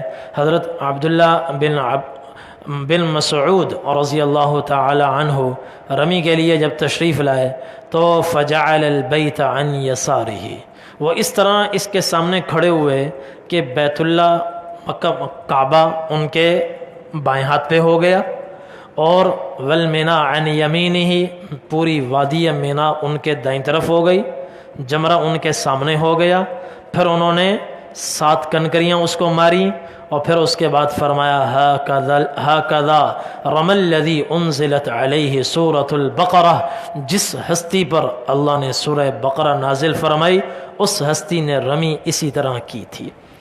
تو رمی کا اب مسنون طریقہ کیا ہوا؟ اس طرح کھڑے ہونا کہ مکہ مکرمہ بائیں طرف ہو، وادی مینا دائیں طرف ہو، وادی مینا دائیں طرف ہو۔ اور وہ کیسے ہوگا؟ آپ اس کو یوں دیکھیں کہ اگر آپ یہاں کھڑے ہوں گے، اس جمرے کے یہاں پر کھڑے ہوں گے تو آپ جمرے کے اس طرف آ گئے، وادی مینا ادھر ہے، یہاں سے آپ آ رہے ہیں، یہ ہے، اور اس سے آگے سیدھ میں مکہ مکرمہ ہے، سیدھ میں، تو آپ نے مکہ کی طرف رخ کر لیا نا، مکہ کی طرف رخ ہو گیا، تو اب اس طریقے کے مطابق نہیں، یہ سنت کی کیفیت اس وقت بنے گی جب آپ یہاں کھڑے ہوں گے، یہاں اس طرف سے آ کر کھڑے ہوں گے، تو اب جمرہ آپ کے سامنے ہوگا، بیت اللہ آپ کے ادھر ہوگا، اور مینا آپ کے ادھر ہوگا۔ وہاں کعبہ کا بھی تیر کا نشان بنا ہوتا ہے کہ اس قبلہ کس طرف ہے، تو اس کو دیکھ کر اپنی سیٹنگ آگے پیچھے کر سکتے ہیں اس طریقے سے۔ تو پہلا کام آج کا رمی ہے۔ دوسرا کام، رمی کے بعد آپ نے کیا فرمایا؟ رمی کے بعد آپ نے قربانی فرمائی، 33 اونٹ اپنے دست مبارک سے خود ذبح فرمائے، 5 6 اونٹ لائے جاتے تھے دور سے، وہ کہیں بندھے ہوئے تھے، دور سے لائے جاتے تھے۔ دور سے جب ان کی نظر نبی کریم صلی اللہ علیہ وسلم پہ پڑتی تھی، اونٹ دوڑ لگا دیتے تھے، فجعلن یزدلفن، دوڑتے ہوئے آتے تھے، بأیتہن یبدأ، ہر ایک اپنی گردن آگے کر دیتا، پہلے مجھے ذبح کرو، پہلے مجھے ذبح کرو، پہلے مجھے ذبح کرو۔ ہر ایک حضور کے سامنے آ کر آپس میں اونٹوں کی لڑائیاں شروع ہو گئیں، کس لیے؟ کہ حبیب مصطفیٰ صلی اللہ علیہ وسلم کے دست مبارک سے پہلے مجھے ذبح ہونا ہے، پہلے مجھے ذبح۔ 63 اونٹ نبی کریم صلی اللہ علیہ وسلم نے اپنے دست مبارک سے خود ذبح فرمائے، باقی 37 حضرت علی رضی اللہ عنہ کے حوالے کیے۔ کل 100 اونٹ اس دن نبی کریم صلی اللہ علیہ وسلم کی طرف سے ذبح ہوئے۔ اس لیے جن لوگوں کو اللہ نے استطاعت دی ہو وہ ایک قربانی پر اکتفا نہ کریں، زیادہ سے زیادہ کریں، جن کو اللہ نے وسعت دی ہو، گنجائش دی ہو۔ چونکہ آپ سے پوچھا گیا حج کیا ہے، آپ نے فرمایا الحج والثج، جس میں تلبیہ کثرت سے ہو اور جس میں جانور کا خون بہانا بھی کثرت سے ہو۔ تو زیادہ، بہرحال دوسرا عمل کیا ہے آج کے دن کا؟ قربانی کرنا۔ اور تیسرا عمل، اس کے بعد پھر نبی کریم صلی اللہ علیہ وسلم نے معمر بن عبداللہ العدوی رضی اللہ عنہ کو بلایا، آپ قبلہ رخ تشریف فرما ہوئے، اور اپنا پہلا سر کا دایاں حصہ منڈوایا، پھر آپ نے بایاں حصہ منڈوایا، پھر آپ نے بایاں حصہ منڈوایا، تو یہ آپ کا حلق ہوا۔ اور پھر جو بال ہوئے وہ آپ نے اکٹھے کروائے، ابو طلحہ انصاری رضی اللہ تعالیٰ عنہ کے حوالے کیے، آپ نے فرمایا یہ بال مسلمانوں میں تقسیم کر دو، چنانچہ انہوں نے وہ بال تقسیم کر دیے۔ یہ تیسرا عمل۔ تیسرے کے بعد چوتھا کام کیا ہے؟ چوتھا کام وہ ہے طواف زیارت۔ پھر آپ یہاں سے سیدھا خیمے میں تشریف لے گئے، حضرت عائشہ رضی اللہ عنہا نے آپ کو خوشبو لگائی، آپ نے کپڑے پہنے، پھر آپ یہاں سے سیدھا مکہ مکرمہ تشریف لائے۔ ظہر سے پہلے آپ نے طواف زیارت فرمایا، اور اس کے بعد ظہر کی نماز آپ نے مکہ مکرمہ میں پڑھی، اور پھر مکہ مکرمہ میں پڑھ کر آپ آب زمزم کے کنویں پر تشریف لائے۔ حضرت عباس رضی اللہ تعالیٰ عنہ ڈول کھینچ کھینچ کر حاجیوں کو پانی پلا رہے تھے، ڈول کھینچ کھینچ کر حاجیوں کو پانی پلا رہے تھے۔ آپ نے حضرت عباس رضی اللہ عنہ سے فرمایا، عباس یا عم اسقنی، چچا مجھے بھی پانی دو۔ تو انہوں نے بیٹے سے کہا فضل سے، بیٹے اماں کے پاس جاؤ، جا کر اندر سے صاف شفاف پانی لے کر آؤ۔ حضور نے فرمایا اسقنی، یہیں سے مجھے پانی دو۔ انہوں نے عرض کیا یا رسول اللہ یہاں تو حاجی دور دراز سے آ رہے ہیں، مٹی میں اٹے ہوئے ہاتھ، ان کے غبار آلود، اور وہ سارے ہاتھ اسی ڈول میں پڑے ہیں، پانی گدلا ہے، میلا کچیلا ہے، تو میں آپ کے لیے صاف پانی آپ نے فرمایا نہیں یہیں سے دو، یہیں سے دو۔ پھر آپ نے وہاں سے انہوں نے پانی دیا تو آپ نے آب زمزم کا پانی نوش فرمایا۔ اس کے بعد آپ نے ان سے فرمایا چچا انکم علی عمل خیر، تم بہت ہی اچھا کام کر رہے ہو۔ انزعوا بنی عبد المطلب لولا ان یغلبکم الناس علی سقایتکم لنزعت معکم، اے بنو عبد المطلب پانی نکالو، حاجیوں کو پانی پلاؤ، یہ اتنا بڑا عمل ہے، میرا جی چاہتا ہے ڈول کی رسی کندھے پہ رکھوں، ڈول کھینچوں اور پانی بھر بھر کر حاجیوں کو پلاؤں، مگر مجھے پتہ ہے خطرہ ہے کہ اگر میں نے ڈول کھینچا مجھے دیکھ کر سارے صحابہ اسی عمل پہ ٹوٹ پڑیں گے، اور یہ سعادت جو اس وقت تمہارے ہاتھ میں ہے پھر یہ چھن جائے گی، پھر یہ چھن جائے گی، اوروں کے پاس چلی جائے گی۔ یہ عمل بہت بڑا ہے، میرا جی چاہتا ہے کہ میں یہ کام کروں، مگر میں چاہتا ہوں یہ سعادت تمہارے ہاتھوں میں رہے، اس لیے میں خود ڈول نہیں کھینچ رہا، ورنہ میرا جی چاہتا ہے، بہت بڑا عمل ہے۔ تو پھر اس کے بعد آپ صلی اللہ علیہ وسلم مینا میں تشریف لائے۔ یہ میں نے حضور کا عمل آپ کے سامنے ذکر کیا، میں بتاتا ہوں، وخیر میں بتا دوں گا۔ تو آج کے دن کے 4 کام ہیں، آج کے دن کے 4 کام۔ پہلا کام رمی، دوسرا کام قربانی، اور تیسرا کام حلق۔ ان 3 کے درمیان ترتیب واجب ہے، جان بوجھ کر اس کے خلاف کرنے سے دم لازم ہوتا ہے۔ کسی نے ابھی قربانی نہیں کی، پہلے حلق کروا لیا تو دم لازم ہوگا۔ ہاں اگر غلطی سے اس کو پتہ ہی نہیں ہے تو پھر آگے پیچھے ترتیب ہو گئی تو پھر کچھ لازم نہیں ہے، تو یہ 3 کام ترتیب سے کرنے ہیں۔ پہلا کام رمی کا ہے۔ رمی کا وقت سن لے، رمی 10 ذی الحجہ کو رمی کا وقت صبح صادق سے شروع ہوتا ہے، زوال تک یہ وقت مسنون ہے، اور پھر زوال سے اگلی صبح تک، صبح صادق تک اس کا بھی وقت ابھی موجود ہے زوال کے بعد، مگر وہ وقت مکروہ ہے۔ رش کی وجہ سے اگر جان کا خطرہ ہو تو زوال کے بعد رمی کرنے میں بھی کوئی حرج نہیں ہے۔ اور اسی طرح بوڑھے، عورتیں اور بچے یہ بلا کراہت زوال کے بعد رمی کر سکتے ہیں، اور اس میں کوئی کراہت نہیں ہے۔ اگر جگہ صاف ہو، جان کا خطرہ نہ ہو، صحت مند آدمی ہو تو اس کے لیے بلا کراہت مسنون جو وقت ہے وہ یہ ہے کہ مزدلفہ سے آتے ہی زوال سے پہلے رمی کر لے۔ زوال کے بعد بھی وقت ہے اور یہ وقت اگلی صبح تک رہے گا، مگر یہ وقت مکروہ ہے۔ تو رمی کے بعد، رمی جب بھی ہو جائے اس کے بعد قربانی کرنی ہے۔ قربانی کے بعد جب اطلاع آ جائے کہ قربانی ہو گئی تو پھر اس کے بعد کیا کرنا ہے؟ حلق کروانا ہے۔ اب طواف زیارت یہ کسی بھی وقت ہو سکتا ہے، مثلا رمی صبح ہو گئی، ابھی قربانی کا انتظام نہیں ہو رہا، آپ سیدھا مکہ مکرمہ آ گئے، آپ نے طواف زیارت کر لیا، یہ بھی ٹھیک ہے۔ 10 کی صبح سے لے کر 12ویں کی مغرب تک کسی بھی وقت میں، دن میں، رات میں، دوپہر میں، شام میں طواف زیارت آپ نے کر لیا تو فرض ادا ہو جائے گا۔ طواف زیارت اگر آپ قربانی کر کے حلق کروا کر طواف زیارت کے لیے آ رہے ہیں، رمی کی، پھر قربانی کی، اور پھر آپ نے حلق کروا لیا، اس کے بعد آپ طواف زیارت کے لیے آ رہے ہیں اپنے سلے ہوئے کپڑوں میں، تو آپ 7 چکر لگائیں گے، اس میں استباع نہیں ہوگا، اس میں استباع نہیں ہوگا، 7 چکر لگائیں گے، اور اس کے بعد پھر آپ سعی کریں گے، حج کی سعی، 7 چکر حج کی سعی بھی انہی کپڑوں میں ہوگی۔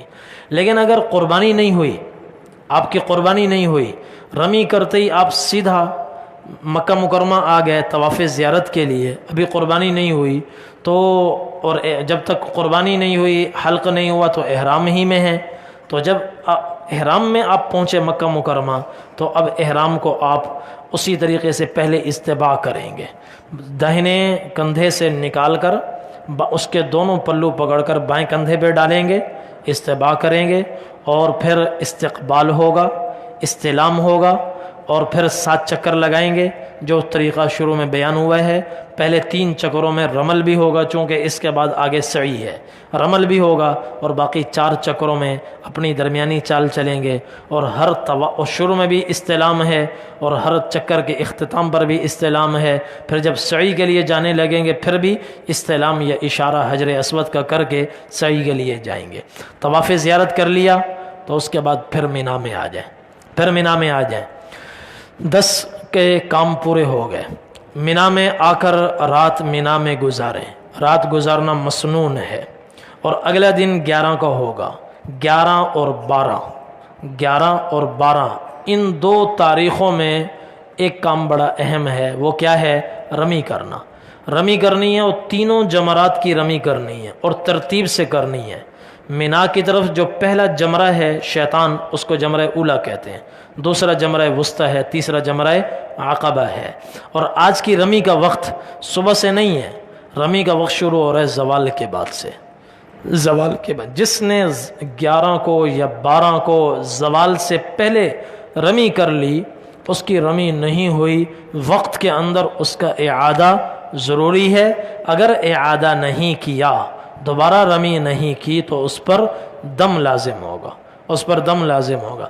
اس لیے 11 اور 12 کی رمی کا وقت مسنون کیا ہے؟ زوال سے مغرب تک یہ وقت مسنون ہے، مغرب سے اگلی صبح صادق تک کا وقت، مغرب سے اگلی صبح صادق کا وقت، یہ وقت بھی جائز ہے، مگر اس میں کچھ کراہت ہے، عورتوں کے لیے، بوڑھوں کے لیے اس میں کوئی کراہت نہیں ہے، عورتوں اور بوڑھوں کے لیے اس میں کوئی کراہت نہیں ہے، وہ مغرب کے بعد بھی، رات کے وقت بھی رمی کر، رات کو کوئی رش نہیں ہوتا، مغرب میں بھی کوئی رش نہیں ہوتا، بلکہ آج تک چونکہ جمرات کو کئی منزلہ بنایا گیا ہے اور راستہ بھی بڑا کشادہ ہے، اس لیے اب وہ پہلے والے خطرات نہیں رہے جو آج سے 8-10 سال پہلے ہوتے تھے، اب ایسے کوئی خطرات نہیں ہیں۔ زوال کے بعد وقت مسنون میں بھی رمی کی جا سکتی ہے، مگر اگر پھر بھی کسی کو نظر آئے رش بہت زیادہ ہے تو وہ پھر اطمینان سے اپنے خیمے میں رہے، مغرب کے بعد نکل کر خود بھی رمی کر لے اور اپنے بیوی بچوں کو بھی رمی کروا لے۔ تو یہ وقت ہے، اور 12 کا وقت بھی یہی ہے۔ پھر 12 کی رمی کرنے کے بعد 13ویں کی رمی کا اختیار ہے۔ یہ 3 ہیں، تینوں ترتیب سے کرنے ہیں، پہلے 7 کنکر ایک کو مارنے، پھر 7 دوسرے کو، پھر 7 تیسرے کو، اور یہ کنکریاں مزدلفہ سے چن لیں، مزدلفہ سے آتے ہوئے 70 کنکریاں چن لیں اور ان کو صاف کر کے اپنے پاس رکھ لیں، بڑے چنے کی مقدار وہ کنکریاں ہوں، زیادہ بڑی بھی نہ ہوں، اور کنکری مارنے کا طریقہ یہ ہے کہ کم از کم 5 ہاتھ کے فاصلے پر کھڑے ہوں اور یوں اس کو پکڑیں شہادت کی انگلی اور انگوٹھے سے، اور بسم اللہ اللہ اکبر اس طرح کہیں کہ اس ستون کی جڑ میں وہ کنکری پہنچ جائے، اس کی جڑ میں لگے یا اوپر لگے، یا حتیٰ کہ وہ جو احاطہ کشتی نما آپ نے دیکھا تھا اس احاطے کے اندر بھی گر جائے تو بھی وہ رمی ہو گئی 7 کنکریاں۔ اچھا، پہلے جمرے کی رمی کرنے کے بعد افضل یہ ہے کہ چونکہ دوسرے میں اور پہلے میں فاصلہ ہے، ذرا ایک طرف راستے سے ہٹ جائیں اور قبلہ رخ کھڑے ہو کر دعا میں، ذکر و اذکار میں مشغول ہو جائیں، کچھ دیر دعا کریں، اس کے بعد پھر آگے بڑھیں، دوسرے کی رمی کریں، پھر ایک طرف ہٹ کر دعا کریں، پھر تیسرے کی رمی کریں، تیسرے کے بعد دعا نہیں ہے، سیدھا پھر آگے نکل جائیں، آگے نکل کر گھوم کر پھر مینا میں پہنچ جائیں۔ 11 کی رمی ہوئی اسی ترتیب سے، پھر 12 کی رمی ہوئی اسی ترتیب سے، وقت وہی ہے۔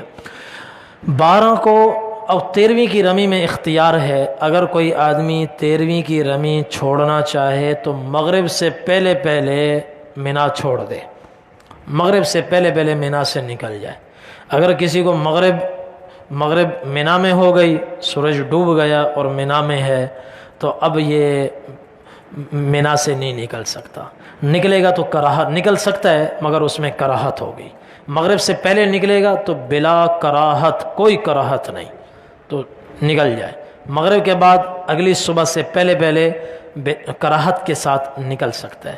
لیکن اگر 13ویں کی صبح صادق بھی مینا میں ہو گئی تو اب 13ویں کی رمی بھی لازم ہو گئی، واجب ہو گئی۔ اور 13ویں کی رمی کا بارے میں حنفی فقہا نے لکھا ہے کہ صبح صادق کے بعد زوال سے پہلے بھی رمی کر سکتا ہے مگر اس میں کراہت ہے، مگر احادیث سے یہ مسئلہ یوں ثابت نہیں ہے، یہ قیاس سے ثابت ہے، حدیث سے نہیں ہے۔ حدیث میں آج کی رمی کا وقت بھی زوال کے بعد کا ہے۔ نبی کریم صلی اللہ علیہ وسلم نے 13ویں کی رمی بھی زوال کے بعد فرمائی، 13ویں کی رمی بھی زوال کے بعد فرمائی، اس لیے زوال سے پہلے 13ویں کی رمی نہ کریں۔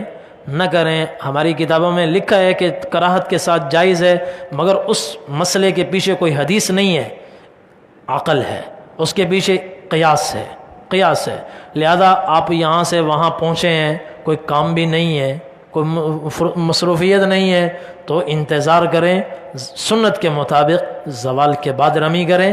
نبی کریم صلی اللہ علیہ وسلم نے زوال کے بعد رمی فرمائی تھی، تو 13ویں کی رمی کا اختیار ہے مگر کرنا افضل ہے۔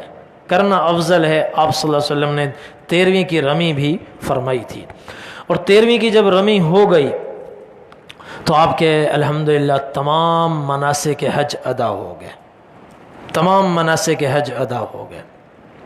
اور ایک بات اور، 10 ذی الحجہ کو میں نے عرض کیا تھا کہ 4 کام ہیں، ان میں سے جب پہلے 3 کام ہو گئے، پہلے 3 کام رمی، 10 ذی الحجہ کو رمی ہوئی، پھر قربانی ہوئی، اور پھر حلق ہو گیا، اب اس کے بعد کیا ہے؟ حللک کل شیء الا النساء، ساری چیزیں اب احرام کی وجہ سے جو حرام ہوئی تھیں وہ سب کی سب حلال ہو گئیں سوائے بیویوں کے، بیویوں سے قربت نہیں ہو سکتی، اس کے علاوہ باقی جتنی چیزیں احرام کی وجہ سے حرام ہوئی تھیں وہ سب کی سب حلال ہو گئی۔ چنانچہ ناخن کاٹ سکتے ہیں، بال صاف کر سکتے ہیں، سلا ہوا کپڑا پہن سکتے ہیں، خوشبو لگا سکتے ہیں، بند جوتے پہن سکتے ہیں، سب کچھ کر سکتے ہیں، بیویوں سے قربت نہیں ہو سکتی۔ ہاں اس کے بعد جب طواف زیارت ہو جائے تو اب بیویاں بھی حلال ہیں، تو 13 کو رمی کر کے حج پورا ہو گیا، الحمدللہ حج پورا ہو گیا، اور جس کا ارادہ وہیں مکہ مکرمہ میں رہنے کا ہو بس اس کو اب کچھ کرنے کی ضرورت نہیں ہے، اس کا حج پورا ہو گیا۔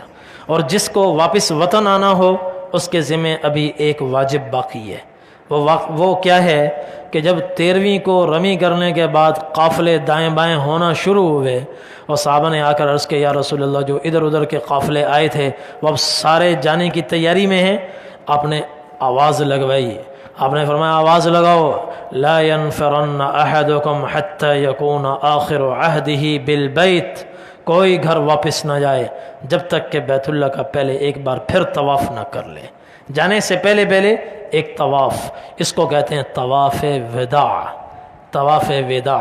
وہ 13ویں کے بعد جانے سے پہلے کسی بھی وقت کیا جا سکتا ہے، بہتر یہ ہے کہ جانے کے قریب کیا جائے مگر درمیان میں کسی بھی وقت کیا جا سکتا ہے۔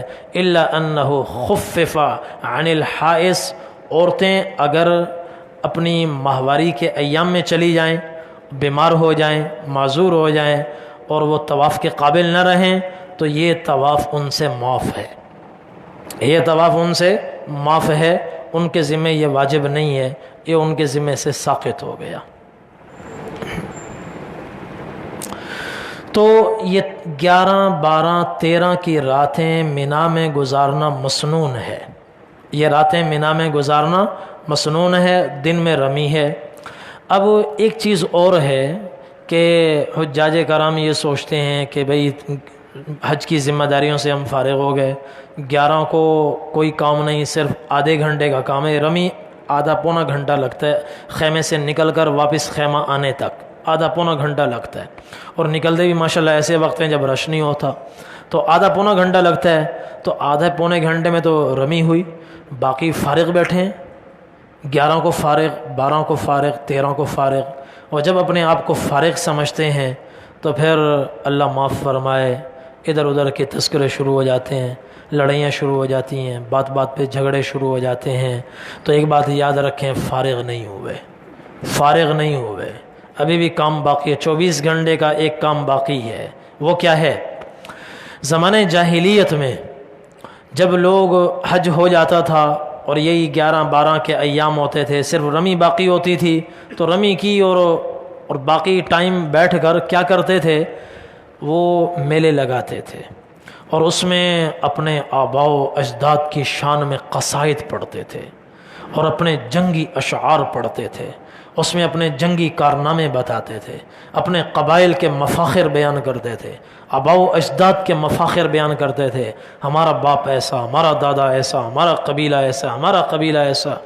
تو اللہ تعالیٰ قرآن کریم میں فرماتے ہیں، اسی کو منظر کشی کرتے ہوئے، چونکہ صحابہ کے سامنے تو وہ دور سامنے تھا، تو اللہ تعالیٰ اسی کی طرف اشارہ کر کے فرماتے ہیں فَإِذَا قَضَيْتُم مَنَاسِكَكُمْ، کہ جب تم حج کے پورے مناسک ادا کر چکو اور مینا میں آ جاؤ، فَاذْكُرُوا اللَّهَ كَذِكْرِكُمْ آبَاءَكُمْ أَوْ أَشَدَّ ذِكْرًا، پھر آج اللہ کو ایسے یاد کرو جیسے کبھی اپنے آباء و اجداد کو یاد کیا کرتے تھے، اور پھر فرمایا او اشد ذکرا، نہیں اس سے بھی بڑھ کر یاد کرو، اس سے بھی بڑھ کر یاد کرو۔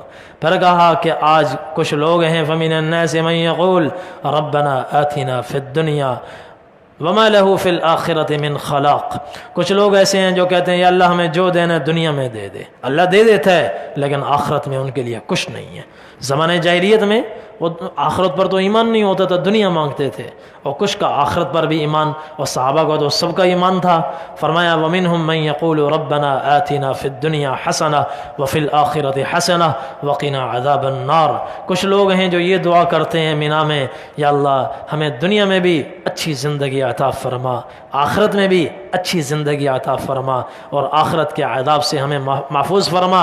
اولئک لہم نصیب مما کسبوا، فرمائیں یہ وہ لوگ ہیں جن کو دنیا میں بھی ملے گا، آخرت میں بھی ملے گا۔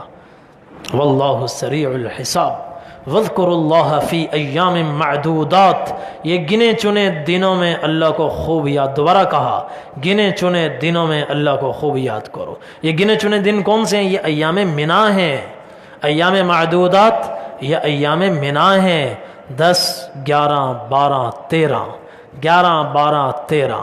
اللہ تعالیٰ کیا فرما رہے ہیں؟ وَاذْكُرُوا اللَّهَ فِي أَيَّامٍ مَعْدُودَاتٍ، اللہ اپنے آپ کو اللہ سے غافل نہ کرو، اللہ سے غافل مت ہو، وہ اللہ کو یاد کرتے رہو۔ اس لیے میں عرض کرتا ہوں کہ ایام مینا میں خاص طور پر کوشش کریں، یہ 5 ایام ہیں، ان میں کم از کم ایک قرآن کریم ختم ہو جائے، 8 سے لے کر 13 تک ایک قرآن کریم ختم ہو جائے، 8 سے لے کر 13 تک 70,000 مرتبہ لا الہ الا اللہ پڑھ لیں، کلمہ، اور چوتھا کلمہ کثرت سے پڑھیں۔ خاص طور پر مزدلفہ عرفات میں ایک حدیث ہے، حضور نے فرمایا خیر الدعاء دعاء عرفہ، تمام دعاؤں میں، اذکار میں سب سے بہترین دعا ذکر وہ عرفات والا ہے۔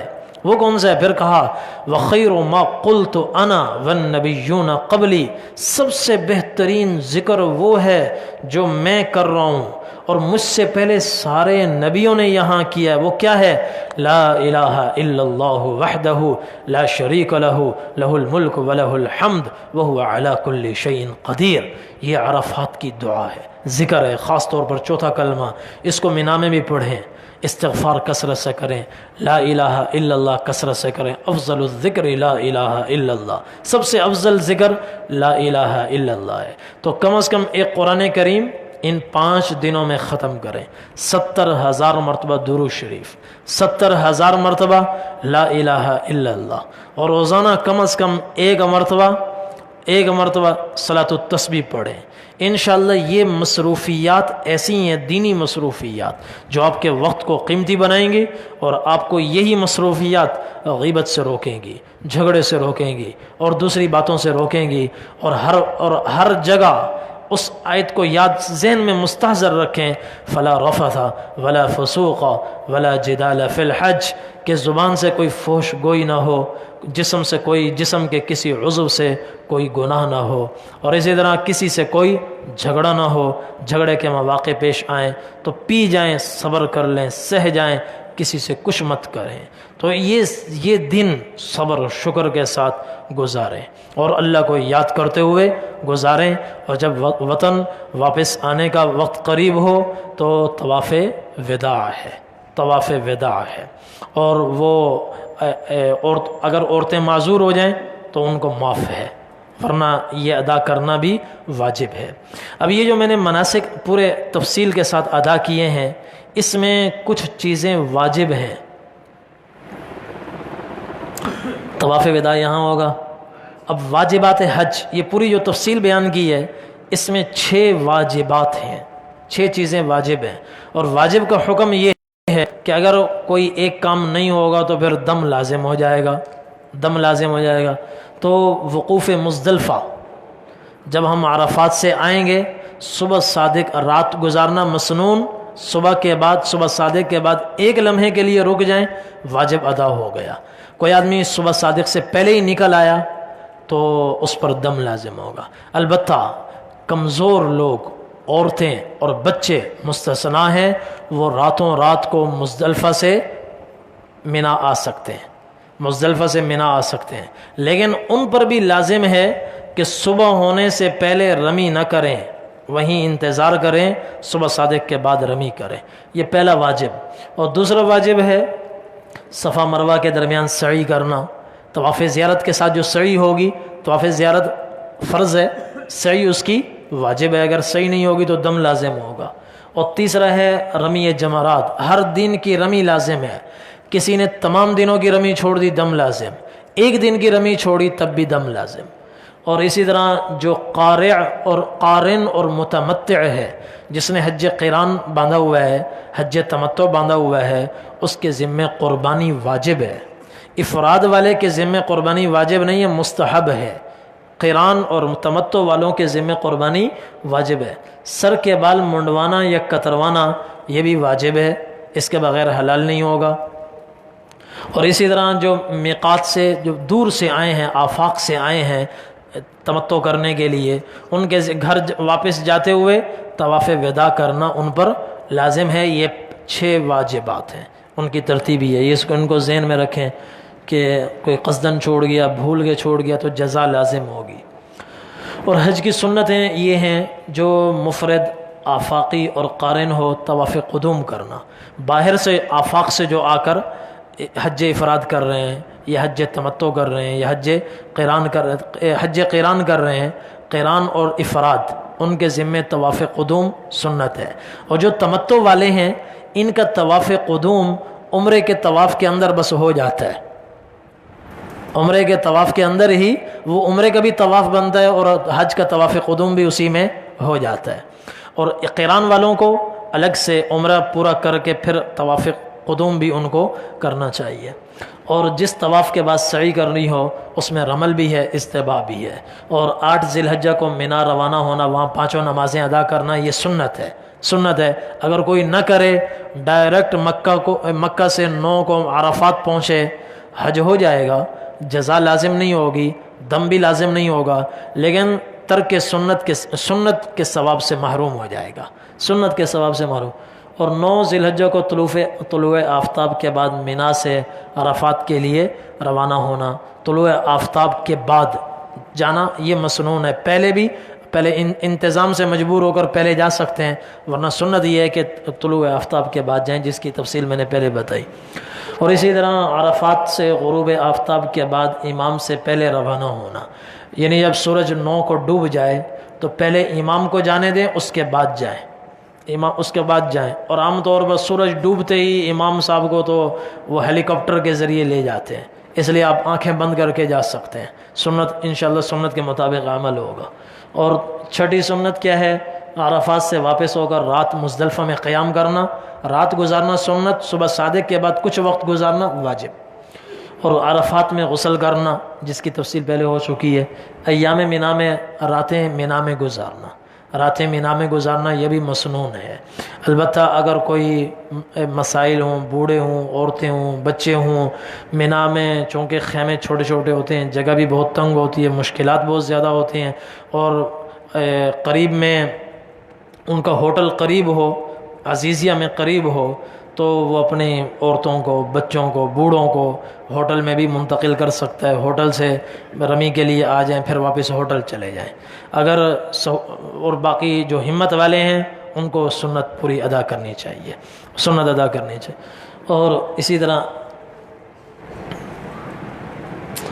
ہاں جی، جان بوجھ کر سنت چھوڑنا برا ہے، ثواب سے محروم ہوگا، مگر چھوڑنے پر کوئی جزا لازم نہیں ہے۔ البتہ ایک چیز اور میں آپ کے سامنے ذکر کروں قربانی کے حوالے سے کہ جو حضرات پرائیویٹ گروپ کے ذریعے سے جا رہے ہیں، ان کے ذمہ دار قربانی کا انتظام کر لیتے ہیں، انہی کو پیسے دے دیں، باعتماد ہیں۔ ورنہ اس وقت سب سے بہترین ذریعہ یہ ہے، سعودی عرب میں جو 2-3 بینک ہیں جو حج کی قربانی سعودی حکومت کی طرف سے جمع کرتے ہیں، ان کو جمع کرا دینا سب سے بہتر ہے۔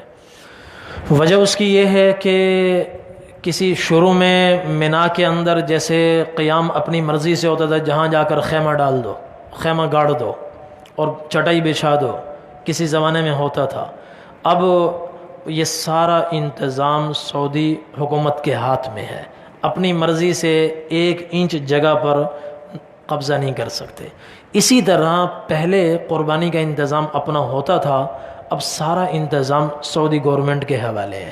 یا تو وہ خود کر رہی ہے، یا یہاں کے ہمارے لوگ کرتے ہیں، اس کے نمائندہ ہو کر کرتے ہیں۔ اگر کچھ لوگ پرائیویٹ طور پر اپنے طور پر کرتے ہیں تو قانون کی روح سے یہ جرم ہے۔ اس میں مسئلہ یہ ہوتا ہے کہ بسا اوقات کسی کو ہم نے پیسے دے دیے جا کے قربانی کرواؤ، تو وہ مریل قسم کے جانور لے آتے ہیں اور چھپا کر پہاڑوں کے بیچ میں قربانی کر رہے ہوتے ہیں۔ اوپر سے جب کبھی چھاپا پڑتا ہے تو سب چھوڑ چھاڑ کے بھاگتے ہیں، قربانی خطرے میں پڑ جاتی ہے، پتہ نہیں کہ قربانی ہوئی بھی کہ نہیں ہوئی۔ سب سے بڑا اعتراض سعودی بینک کو جمع کرانے پر ہم لوگوں کا یہ ہے کہ جی یہ ترتیب کا خیال نہیں کرتے۔ ترتیب میں نے شروع میں عرض کیا، جان بوجھ کر اس کے خلاف کرنا غلط ہے، دم لازم ہوگا، اور اگر نادانی میں ترتیب کے برعکس ہو تو کوئی غلط نہیں ہے۔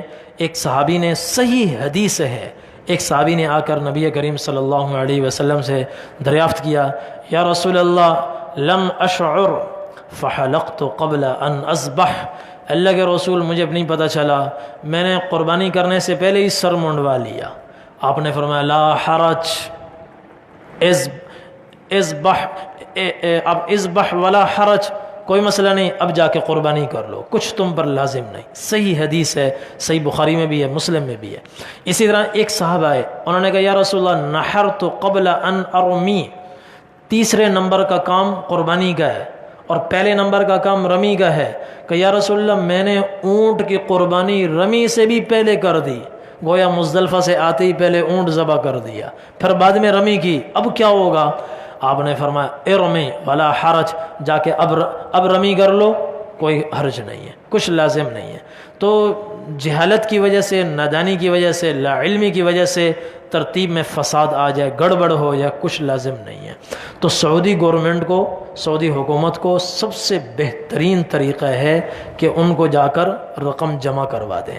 وہاں بینک الراجحی ہے، بینک العمودی ہے، اس میں بھی اپنے ہوٹل کے قریب دیکھیں گے وہاں بینک الراجحی، بینک العمودی ہے، وہاں جمع کروا سکتے ہیں۔ اور مگر وہ بینک رقم لیتے ہیں یکم ذی الحجہ کے بعد، اس سے پہلے نہیں لیتے۔ اور پیسے رکھنا بھی تو بہت مشکل ہوتا ہے، آدمی چاہتا ہے کہ کسی طریقے سے جلد از جلد پیسے میری جیب سے نکل جائیں، قربانی کے پیسے نکل جائیں، میں ہلکا ہو جاؤں۔ تو اس کا طریقہ یہ ہے کہ جیسے ہی یہاں سے جائیں تو مسجد الحرام باب الملک فہد کے سے باہر نکلیں گے تو سامنے آپ کی یہ بلڈنگ ہوگی، اس کے بیچ میں سے فوارہ نکل رہا ہے۔ یہ سامنے اس بلڈنگ کو ذہن میں بٹھا لیں، باب الملک فہد سے باہر نکلتے ہی آپ دیکھیں گے یہ بلڈنگ ہے۔ اس کے چوتھے فلور پر ایک ادارہ ہے مکتب الحجاج والمعتمرین، حجاج اور معتمرین کا آفس۔ اس میں جا کر بینک کی قربانی جمع کروائیں، اور جو وقت وہ آپ کو دیں کہ مثلا 10 کو آپ 11 بجے حل کروا لیں، جو وقت دیں آپ 11 بجے نہ کروائیں، 4 بجے کروا لیں حلق، اس سے 3-4 گھنٹے کے بعد جا کر اپنی طرف سے مزید احتیاط کریں، جمع کروائیں۔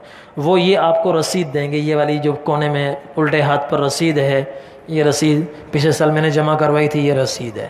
اور اس کا سب سے بڑا فائدہ کیا ہے، اس رسید پر لکھا ہوا ہے، اس میں یہ 450 ریال میں قربانی ہوئی، اس میں قربانی کی رقم بھی شامل ہے، اور اس کو اس کی حفاظت کے ساتھ اس کو رکھنا بھی اسی میں شامل، پھر ذبح کرائی بھی اس میں شامل، اور پھر گوشت کو فریز کرنا، گوشت ضائع نہ ہونا، اس کو ٹھنڈا کرنا، فریز کرنا، اور پھر اس کو غریب ممالک تک پہنچانا، یہ سب اخراجات اس 450 کے اندر شامل ہیں۔ تو ادھر ادھر اگر قربانی کروائیں گے تو چونکہ ہزاروں جانور ہوتے ہیں، بسا اوقات قربانی ہو جاتی ہے، گوشت ضائع ہو جاتا ہے، گوشت ضائع ہو جاتا ہے۔ اللہ کی نعمت ہے، ضائع نہیں ہونی چاہیے۔ تو یہاں یہ سب سے بڑے فائدے ہیں۔ تو مکتب الحاج والمعتمرین میں جا کر قربانی کی رقم جمع کروا دیں، اور ان کے پاس قربانی انشاءاللہ اس سے جو یہ آپ کو وقت دیں اس کے 2-4 گھنٹے کے بعد آپ حلق کروا لیں۔ یہ مختصر طریقہ جو آپ حضرات کی خدمت میں عرض کیا ہے حج کے 5 ایام کا۔ انشاءاللہ کل زیارات سے متعلق بات ہوگی، مکہ مکرمہ مدینہ منورہ کی زیارت سے متعلق۔ اللہ تعالی ہم سب کو توفیق عمل نصیب فرمائے۔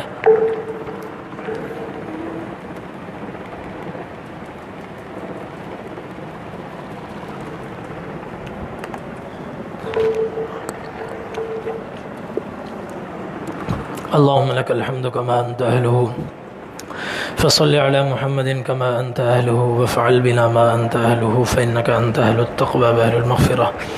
ربنا آتنا في الدنيا حسنة وفي الآخرة حسنة وقنا عذاب النار۔ اللهم أرنا الحق حقا وارزقنا اتباعه، وأرنا الباطل باطلا وارزقنا اجتنابه۔ ربنا ظلمنا أنفسنا وإن لم تغفر لنا وترحمنا لنكونن من الخاسرين۔ ربنا لا تؤاخذنا إن نسينا أو أخطأنا، ربنا ولا تحمل علينا إصرا كما حملته على الذين من قبلنا، ربنا ولا تحملنا ما لا طاقة لنا به، واعف عنا واغفر لنا وارحمنا، أنت مولانا فانصرنا على القوم الكافرين۔ یا اللہ ہم سب کے صغیرہ کبیرہ گناہ معاف فرما، ہم سب کی لغزشوں کو، خطاؤں کو معاف فرما، چھوٹے بڑے تمام گناہ اپنے فضل سے معاف فرما۔ اے اللہ حج مبرور بار بار ادا کرنے کی توفیق عطا فرما، تمام مناسک حج کو یا اللہ سنت کے مطابق ادا کرنے کی توفیق عطا فرما۔ اے اللہ اس میں کمی کوتاہی سے محفوظ فرما، اے اللہ ہر کمی کوتاہی سے محفوظ فرما، ہمارے اوقات کو قیمتی بنا۔ اے اللہ ہمیں ایسا حج کرنے کی توفیق عطا فرما جس کا بدلہ جنت ہو، جنت سے کم کوئی چیز اس کا بدلہ نہ بن سکتی ہو۔ ایسا حج کرنے کی توفیق عطا فرما جس کو کرنے کے بعد ہم گناہوں سے ایسے پاک ہو جائیں جیسے گویا ابھی ہم ماں کے پیٹ سے دنیا میں آئے۔ ہمارے تمام صغیرہ کبیرہ گناہ معاف فرما، تمام حاجتیں، جائز حاجتیں دنیا کی اور آخرت کی اپنے فضل سے پوری فرما۔